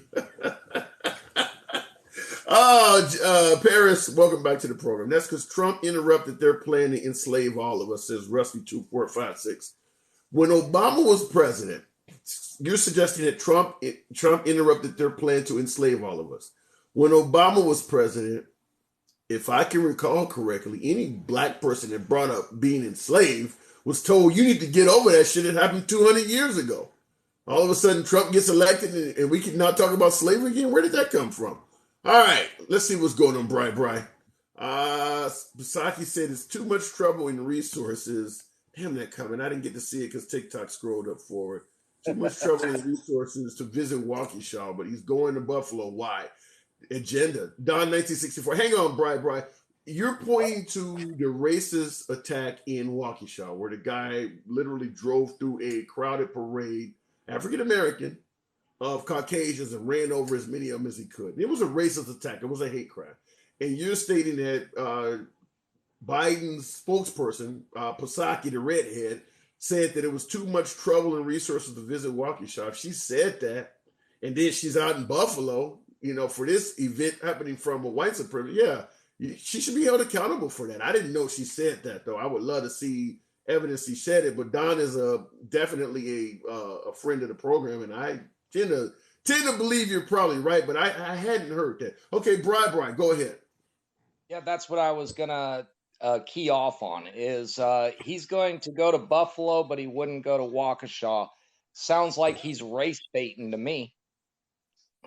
I won't call it race baiting, but it certainly sounds agenda driven. I mean, it certainly sounds that. Now, keep in mind, for this audience in particular, you guys always tell me that Biden is the intolerant one. If he's going to Buffalo and he didn't go to Waukesha, once again, that doesn't fit the narrative that he doesn't like African Americans. It seems more like he's biased in favor of them. Yeah, and then another thing. Did you see the emblem that was on the Buffalo shooter's hoodie? It was the same emblem that is adorned on the Azov brigades in Ukraine's military gear. I heard somebody suggest that. I have not seen it. I didn't get time to research it, but I did hear somebody else say something like that. Interesting. Yeah, I saw the pictures. Yeah. And at the exact time that they're trying to send $40 billion more over to Ukraine, if they actually send $40 billion over to Ukraine, that ups the number to $54 billion to Ukraine. We barely spend that much on our own military. Well, let me ask you, and I see your comment in there, Hyman Busted 3000. Good evening. Let me ask you this question. I understand it's costing us a fortune. And I understand what you're saying as far as we could use that money elsewhere, but is it worth the money to weaken Russia? No, I don't see how Russia's hurting us in any way, shape, or form. They spent 4 years under the Trump administration not doing anything.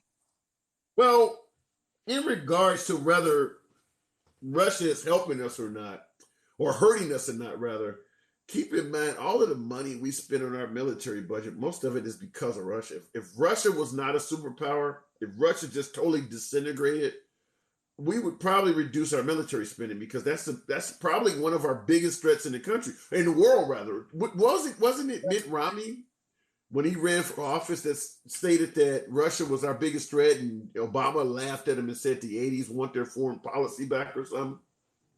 I don't think we would stop spending on military because Russia's not really our biggest threat. China's our biggest threat. Yeah, but Russia has a lot of nukes and things like that. China doesn't have a nuclear arsenal like Russia does. Yeah, true. But what's going on over there in Taiwan right now?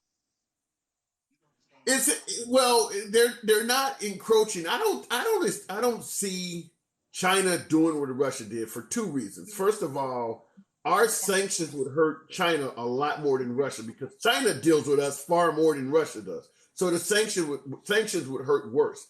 Second of all, I believe Russia has stepped its toe in the water and showed China that the water is really fucking cold. So after seeing what happened to Russia, if China wants to encroach on Taiwan, and we all believe they do, my guess is they would go back to the drawing board and try really hard to make sure what happened to Russia doesn't happen to them. So I think if they are thinking of doing that, they probably realize after what happened to Russia, we're not for certain that we're ready to do this yet. Let's go back and make sure we cross every T and dot every I if we do this, because Russia clearly did not do that. and they're paying a heavy price. So my guess is you won't see China step over and go into Taiwan under the Biden administration.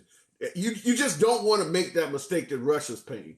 How much money is it going to cost them to replace all of the equipment and manpower that they have lost? So I can't imagine China doing that.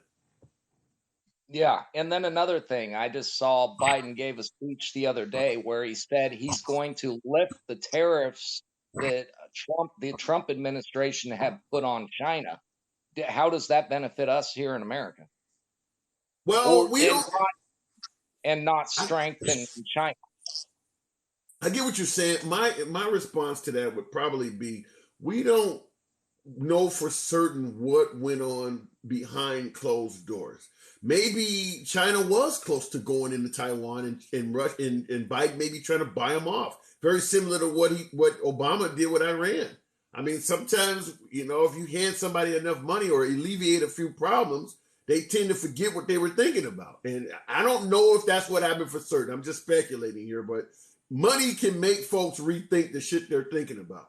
And if China was thinking about going into Taiwan, maybe relieving a few sanctions or something of that nature may be what made them think twice. That's the only thing I'm speculating. He didn't just relieve the sanctions just for the sake of doing it. Somewhere along the way, America got something out of that deal. Yeah, and then another thing about North Korea. Under the Trump administration, there was no missiles tested in North Korea. Since Biden's been in office, they've done over 30 test runs with their missile systems in North Korea. Why do you think they're doing that? Well, that statement is not true. 6 months after Trump invited Kim Jong-un to the White House, or had Kim Jong-un in the White House, he went back home and was doing lobby missiles over Japan again. The only difference was, well, they're not intercontinental ICBMs or something somebody said. But at the end of the day, he was sending missiles, sending missiles over an adversarial country, which is essentially you're crossing it. You're sending firearms into somebody else's airspace or missiles or whatever. So Kim Jong-un was misbehaving before Trump left office. Trump just dismissed it as, well, he said he wasn't going to fire these type of missiles. He's only doing these. But, Kim Jong-un is Kim Jong-un. Go ahead. Oh, okay. I didn't know that. All right. Yeah. Okay. That's all I had to talk about. Hey, not a problem, as always. Once again, come on back through. I got another one getting in here anyway. So, Bright, you have a good evening. Right on, right on. You too. Absolutely. Always a pleasure to talk to Bright. Okay. Definitely. Okay, modern colonizer, you coming in here, but I see after you the real homicide. I saw somebody else's name, but modern colonizer, what's up this evening? I'm broken. My spirit is broken, bro. What happened? We talking about in regards to Buffalo? Just everything going on in the country, man. Everything. And something I wanted to ask you today, but we ran out of time. And you're talking about election fraud here. What changed? We went from the most, Trump was elected by fraud. Nothing changed, but it's the most secure election in history. What changed? Well, I when you look at the changes that certain states made in regards to the pandemic, they made voting easier. Supposedly, that's what Pennsylvania and some of these states were. We allowed them to mail in and things like that because there was an epidemic. The notion that the election was the most secure in history is ridiculous. To me, saying that the 2020 election was the most secure in U.S. history is like Trump saying I had the biggest inauguration crowd in U.S. history. It's a bullshit statement. There's no way there's no way you're going to relax regulations in regards to the pandemic to make it easier to vote and then say it's even more secure. I'm not going to say that Trump won by a landslide. I don't believe that at all. But the election was not as secure as past elections because they made changes in regards to the pandemic. Go ahead. It's just suspicious to me when we go from, our election system is hacked to nothing to see, folks. It's all good, And to be honest, man, if I was a Democrat right now, I would be saying it was fraud because I don't want to be held responsible for this shit going on.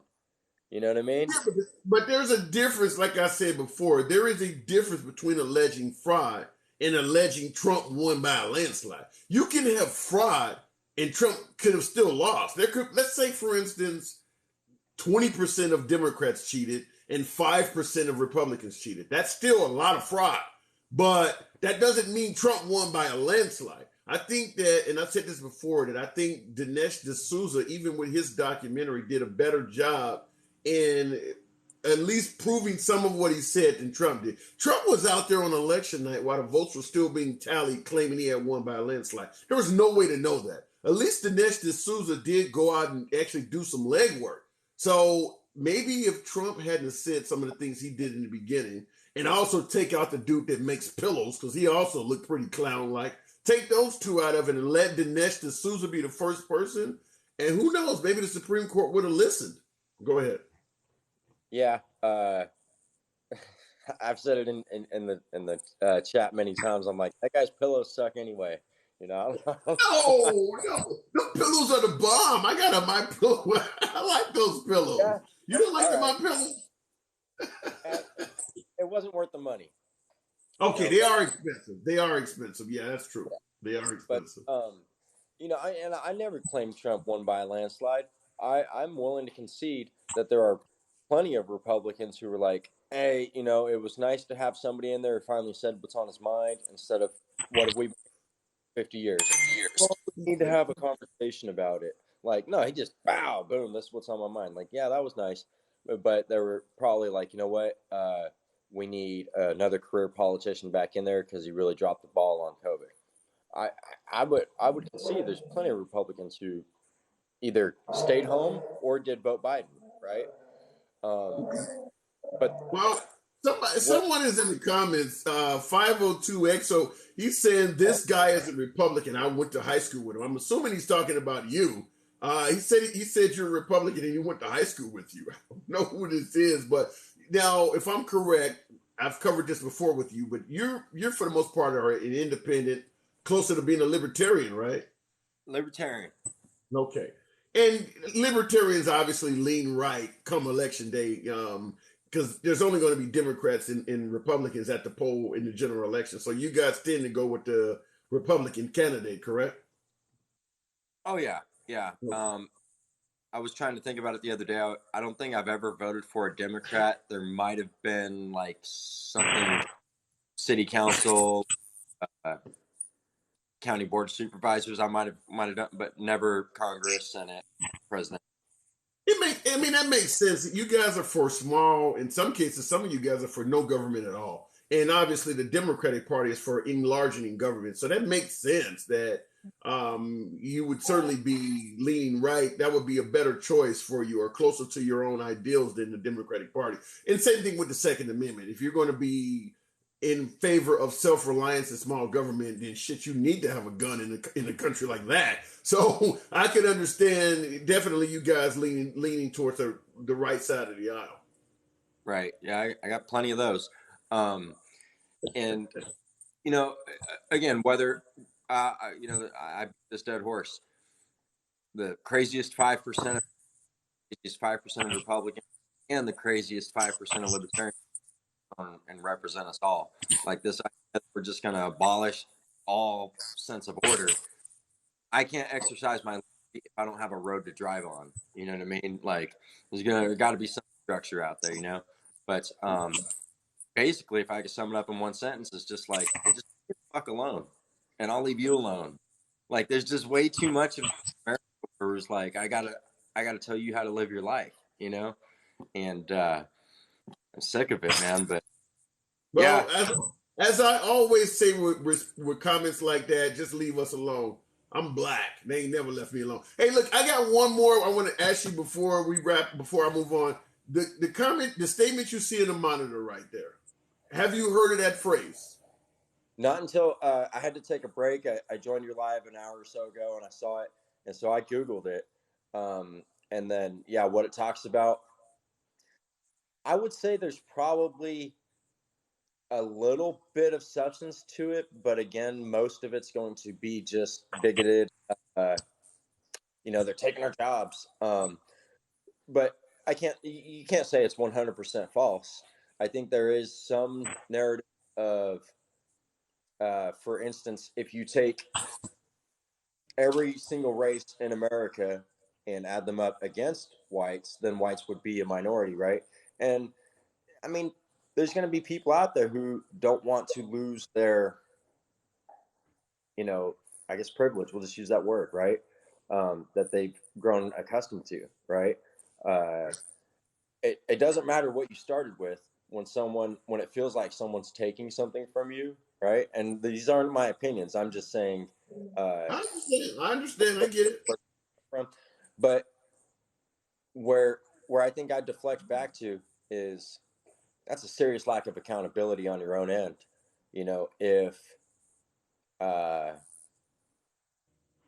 If your life goes from super excellent to just kind of mid-level because of your race, or that's going to be what you blame it on, I don't know, man. I think you probably made a few mistakes of your own in that process to get you down to that middle, Okay. All right. I'll leave it at that. I mean, it's an interesting topic. I'll leave it at that. Okay. Well, let me move it on. I got one more because I'm gonna be wrapping it up for this evening. But as always, always good to hear from you. Modern colonizer, definitely. We talk all the time. The real. Oh my gosh, the real Mr. Homicide. I always like the creative names that we get. The real Mr. Homicide. Good evening, sir. I don't know if he's. I don't, man. My bad. I knocked out. I knocked out while I was waiting in the chat, so I've been sleeping this whole time. Okay, that I've never had that opening statement, but okay, you're awake now. Give me where you were before you started dozing off. That's the first time I've heard it. I think you make me feel bad. You make me feel like I'm not delivering good content here. I've never heard that. No, I was already falling asleep, but I was just tired. But I think I'm pretty sure you guys were talking about the. Were you guys talking about the shooting, right? The one that just happened. The mass event. I try to call it the mass event to not trigger all the senses. But we're talking about Buffalo, New York, and I was asked. You see what's on the monitor behind me? I just want to ask you: have you heard of that phrase before? No. You've never heard of that? Okay, I'll explain it to you. It's the belief that one group of people, the majority in this country, that there are forces at play trying to replace the majority with other groups of people. Do you remember the march at Charlottesville, the 2017, where someone was killed? They were marching over a Confederate statue being taken down. Do you remember that? Yeah, I remember those. Okay, do you remember them walking down the street saying, Israelis will not replace us? I don't remember them anything about that. The replacing stuff, no. Okay, well, they were walking down the street. Okay, but that's kind of where this is coming from. I just wanted to put it that way. But all right, go ahead. I'll let you go ahead and give your speech. Go ahead. Oh, I just wanted to say, man, too bad Kyle Rittenhouse was there to take that other guy out. Well, it's interesting you say that, but let me say this. There was an off, because this you often hear folks say the only thing that'll stop a bad guy with a gun is a good guy with a gun, and we all need to be armed. You see events like this let you realize we all need to be armed. That particular assailant, there was an off-duty cop that had, or not off-duty, but a retired police officer. He had retired from the force and was working in that supermarket as security, armed security. He engaged that 18-year-old assailant and actually hit him. The assailant was wearing body armor and was able to return fire and kill that retired cop. So, so Kyle Rittenhouse was there. Kyle Rittenhouse actually was there in the form of a black man, and he lost his life. Shit. Too bad he didn't take him out, man. Should have headshot at that guy. Yeah, well, and I agree with you, Pop 7526 in the comments. You said Rittenhouse was lucky. I agree with that 100%. Just what they call the guy with the bicep blown off. I don't know why he tried to walk up on a guy with an AR and shoot him at close range. He could have easily popped him from a few feet away. And yeah, Kyle Rittenhouse was lucky. But yeah, I mean, in regards to what took place in Buffalo, do you believe that that tells a larger tale? Because certainly we're not just talking about a mass casualty event. We're talking about stuff that had intolerance involved in it. And this was in New York, right? Yeah, Buffalo, yeah. Yeah, so this goes to show that gun control doesn't work. They have some of the most strictest controls out there. I mean, I live in California, so I see it firsthand that it doesn't work. So out here, there's just like a lot of crime that's going up. It's still not as bad as the '90s, that's for sure, but it's ramping up again. But that's But see, I guess my response in regards to gun, or better yet, mass casualty events happening in gun free zone. I guess the word is gun free zones. I don't right. think that that's necessarily the culprit, because there are a lot of mass casualty events that happen in states where you can easily obtain a gun. The Pulse nightclub shooting in Orlando. There's no issue obtaining a gun in Florida. There was a Parkland school shooting in Florida where an armed cop was afraid to go into school, and they were murdering up kids in Parkland, Florida. Obviously, one of the worst assaults ever in the Mandalay Bay. That happened in Nevada, in Vegas. There's no problem. So I don't know if making it so that you can carry a gun would stop this, because there are plenty of Dylan Ruth in Carolina, where he went into the church and shot up 9 African Americans. There's no issue obtaining a gun in Carolina. I just feel like if more people were armed and these people that tried to do these mass shootings kept getting killed, people would stop doing it. Because I was just at the Ontario gun show, and I never heard of anyone going into a gun show trying to shoot. Well, but they have robbed pawn shops, banks where you got armed guards. Hell, there are people who have walked into police stations and started shooting. Having a gun gives you the ability to protect yourself. It doesn't guarantee you anything beyond that. People attack folks who are armed all day, every day. How many armored car guards get robbed, or banks? Like I said, they walk into banks. If you have a gun, they just come at you first. I mean, police get shot at all the time, and we know they have a gun. So I tend to disagree with the notion that if everybody was armed, nobody would mess with each other, because the Wild Wild West was a real thing in this country, and everybody was armed. Oh yeah, yeah. People just shot more. If I'll give you a perfect example. Because I'm from Chicago, in the drug world, because most of the killings in Chicago are drug related. It's not them walking around killing folks who are having a hard time getting a gun. They're going around killing their rivals. If you are a drug dealer and you go rob another drug dealer or kill another drug dealer, chances are extremely high that other guy is armed, and they still do it. So the notion that if you have everybody armed, they're not going to do this stuff, I don't believe that, because most of the inner city crime in these gun-free zones is armed people killing other people that they know are already armed. Go. No, I don't believe it would completely stop. I feel like it would make them think twice. But yeah, it definitely wouldn't stop people. People are still gonna do stupid stuff regardless.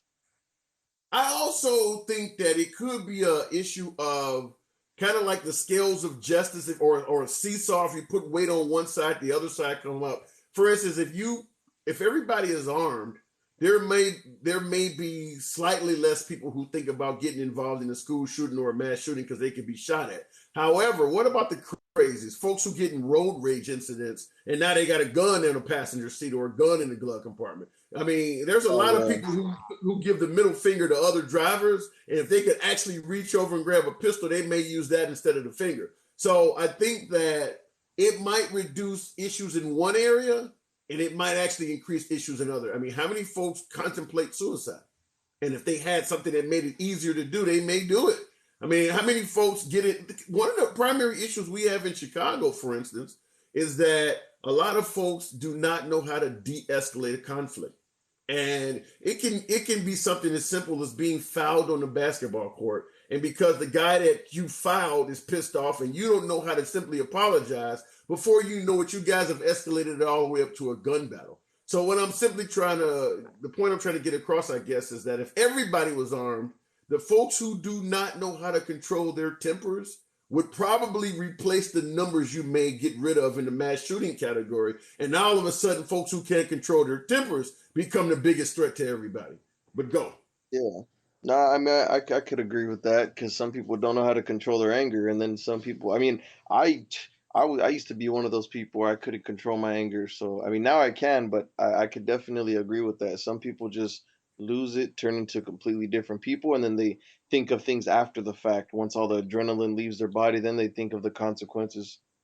I will also say too, and I am a pew pew guy, so I'm not here giving you an anti-Second Amendment spiel. I also own, but I will say this as well. Having a firearm sometimes can lead to folks doing things that they normally would not do, and that is George Zimmerman, Kyle Rittenhouse. If Kyle Rittenhouse did not have access to that, he wouldn't have been out there acting as a lifesaver. If George Zimmerman did not have access to that firearm, he's not going to be chasing Trayvon Martin off in the middle of the night. So so that's what I mean when I say. Go ahead. I seen a video. It's going around right now. Maybe you've seen it. It kind of pissed me off. It was a white kid. He goes up to like I guess their black neighbor's house and starts slamming. Starts hitting the door. And then so the parents go to talk to the parents of the white kid, and then the white guy's dad pulls out a gun and starts acting all stupid. Yeah, and that happens, and that really it certainly happens. Among, like I said, in Chicago where I'm from, yeah, guns give some folks a sense of power, and they just automatically turn into just an idiot. And if everybody's armed, you're going to increase that. You may work on the mass killers and maybe hopefully reduce that, but you would certainly increase the number of idiots. Because I'm old school, like I believe in self-defense, but the right to self-defense isn't, you should still, how do you say, it shouldn't save you from an ass whipping, People need to go old school, have that one-on-one, and then go on with your day. Don't just pull it out for any occasion. Yeah, I can agree with that. What do you think about Plain 0729 in the comments suggesting that he believes both Kyle Rittenhouse and George Zimmerman were gods? Like they were awesome people. They were gods. George Zimmerman was a fucking idiot. That guy was literally chasing what's his name down. So that one I don't know how he got off. For Kyle Rittenhouse, he was stupid for I've seen a video before. I think he beat up a girl. He was on the news for beating up a girl. He was not a good person. But I'm saying in that situation, definitely that's self-defense. No matter what color he was in, if people are chasing after you, and you shoot them and they're trying to kill you, that's self-defense. Yeah, I could see because there's video of what happened with Kyle Rittenhouse. So at the end of the day, in my opinion, Kyle Rittenhouse had to defend himself, but it was an irresponsible move for him to come out there just like the rioters. But with George Zimmerman, I also agree with you in saying that I don't understand how the police let him off because he went off into the middle of the night chasing down somebody who essentially did nothing wrong. And if you believe George Zimmerman. Yeah, if you believe what George Zimmerman stated, it is, listen, I went off into the middle of the night chasing after a guy who was doing nothing wrong, and he decided to try to beat my ass, and I had to kill him out of self-defense. That is his actual story. That's his actual story. And didn't George Zimmerman end up getting thrown in jail anyway? Isn't he in jail right now for something else? Not that I'm aware of. He was certainly acquitted with Trayvon Martin, but I'm not aware that he. And here's something he did that was really awful. He actually put the gun that he actually killed Trayvon Martin when he posted that gun on eBay with a picture of Trayvon Martin for sale. So, yeah, that's a really bad guy. That's a real bad guy. Well, look, I'm gonna go ahead and move it on. I'm about to wrap it up. So, all right, man. Absolutely, man. Come on. Somebody did say he's in jail on a gun charge. So apparently George Zimmerman is in jail. It couldn't have happened to a nicer guy. But yeah, Mr. Homicide, come on back through anytime. All right, man. Have a good one. You too. All right, folks. I'm going to read a few more comments and I'm going to go ahead and wrap it up here. MAGA, baby. MAGA movement. Okay. Like I said, 2024, the jury's still out on that. Defense of myself and others, the only reason I carry, and that's the only reason you should carry AZ Prickly, or unless to hunt. And obviously the tyranny thing, we don't want to be like Putin or Zelensky to some degree. There are tokers who think it's a conspiracy in Buffalo. A conspiracy from what angle? What kind of a conspiracy is taking place on what happened in Buffalo? I mean, the guy got a 100-page manifesto. He actually filmed what he was doing and detailed the route he took to get there, even performed surveillance the day earlier. I mean, shit, how much of a conspiracy? This is an open and shut case. This is where the public defender or his defense attorney comes in the room and says, look, kid, you're never getting out. I'm going to see if I can find you a decent institution they can put you at so your parents can visit you. That's about the best I can argue for. This is about as open and shut as they come. The news painted a terrible picture of what? Are you talking about of Kyle Rittenhouse or one of the other stories? Trayvon got what he deserved all day. Plane 0729. I mean, if you want to go troll, feel free. I do allow free speech, but what you're saying, referring to George Zimmerman as a god and all of that, all you're doing is inviting folks to suggest that, you're an intolerant fellow. I mean, you're not backing up anything that you're saying with any kind of reasons or anything. So whatever. And he was autographing Skittles. Wow. Kevin Dillard. Yeah. Very bad dude. Very bad dude. Insensitive as hell. He got to me, he's right up there with, say, O.J. Simpson, writing books and shit, talking about if I did it and profiting off of it. Those folks, yeah, if you believe in hell, expect to see them there. And let's see here. MAGA maggots. Oh my, I still walk. Those imbeciles are still waiting for JFK Jr. to show up. Okay. Biden drug cartel. Okay. Whatever. Here we go. Elvis is still alive. That's what it looks like. Let me scroll forward because there's a bunch of crazies in here. The feds knew about this guy for some time, says NGA Bro Coleman. The problem is when it comes to these folks doing shit and you realize they were on the feds radar, the feds radar has so many people on it that if they start acting on it, they're going to be hit up from the, what is it called? The ACLU. Because, I mean, there's just, I mean, Martin Luther King was on the terrorist watch list. They put everybody on their damn list. And when you look at things like the Patriot Act, they cannot go after everybody. I just had a caller here tonight that stated that he was on social media suggesting that he was going to perform a citizen's arrest on the commander-in-chief. And he has been visited by the Secret Service twice. The list of people that are on their radar is so huge that there's no way they can address all of these people. There's a lot of crazies out there, folks. A lot of crazies out there. Jimmy Hoffa is still alive. I'm actually currently reading Bill O'Reilly's book, Killing the Mafia or something. How old would that guy be? He was Casey Holmes, got caught and tried to fight and lost. Facts. I'm assuming you're talking about Ahmaud Arbery, or are you talking about Trayvon Martin? And by the way, you have no proof if you're talking about Trayvon Martin that he tried to fight. I mean, it's essentially going by what George Zimmerman said. And also, casing homes is not a crime. It really is not. If I walk through your neighborhood at 2 or 3 o'clock in the morning, as long as I'm not on your property, casing homes is not a crime. It's suspect as hell, but it is not a crime.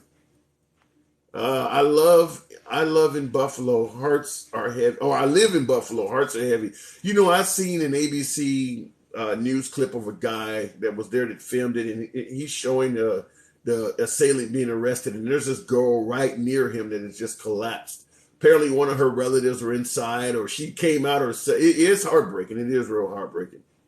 Okay, I forgot you do this in your car too. Yes, Thomas Vision. At noon on lunch breaks, I usually get in here for about an hour, and then I do the nightly broadcast here where I can actually take callers and chop it up, and we get in here and have a real good time. It's a MAGA-friendly audience, obviously, and I prefer talking to MAGA, right-wing audience. Some of these posts have no facts, proof, or substance. Par for the course, defend 3747. When you're talking politics and you got an audience that opposes as heavy as mine does, you see my name and you see who I like talking to, you're going to have people throwing all kinds of crazy shit out there. I expect it. And, you know, I can say, folks, give it to me straight. Let me know how you feel. We can talk. But yeah, if you say some shit that's too crazy, you're going to get somebody like D-Fin that's going to point you out. And I welcome you doing that. Hey, buddy, what's up? Jeremy, good evening. Yep, and I can go through your garbage if it's on the street. Pop 7526. Exactly. What Trayvon Martin did was not illegal. And the cops told him, do not go after this guy. And boom, look what happened. Look what happened. He ended up killing the guy. Also, why I'm not a big fan of the stand your ground laws, because it does give crazies to some degree an excuse to be crazy. There's a lot of shit like that. What was it? A black dude there was this racial case in Florida where an old white guy, this black couple pulled up to the gas station, and the man goes inside the gas station. And apparently they parked in a handicapped parking space. Now there's this older white gentleman that didn't even have a car. He was just standing out in front of the gas station, decided to tear the woman inside of the car a new one for them parking in a handicapped parking space, was going off on her. The boyfriend or whatever he was came out of the gas station, saw this old man going off on his girlfriend, and he shoved the old man to the ground. Now he was clearly bigger and stronger than the old man, and he shoved him to the ground, and that was it. He didn't go down to the ground and fall over or anything. Well, anyway, the old man pulled out a pistol, hesitated for a second or two, and shot the gentleman in the chest, and he ran in the store, collapsed, and died. And a lot of folks, particularly the sheriff in that area, started citing stand your ground.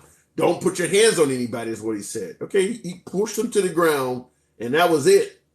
He didn't come down and try to put him in an arm bar, try to choke him. He pushed him to the ground. The gentleman pulled out a pistol from his back or his waist or whatever, aimed it at the guy standing up over him, hesitated for a second, and shot him in the chest. And yeah, there was actual sheriffs saying that's a legitimate homicide. That was a legitimate killing. And they were going to wrap it up just like they quickly wrapped up George Zimmerman's case until the protesters came down there. It shouldn't take all of that. It shouldn't be that easy to kill somebody. That's all I'm saying. Are you Bill Cosby? Plus or minus about 30 years, 30, 40 years, Bill Cosby. Oh my God. All right, folks. Well, I'm going to go ahead and wrap this up. When folks start calling me Bill Cosby, it's time to go. I still must have been kicked out of another live also. Well, this is a free speech live, so unless you get real crazy, you're never going to be kicked out of this one. It's your boy Tim of the Handsome Liberal. As always, I'll catch you guys tomorrow at 7 p.m. Central.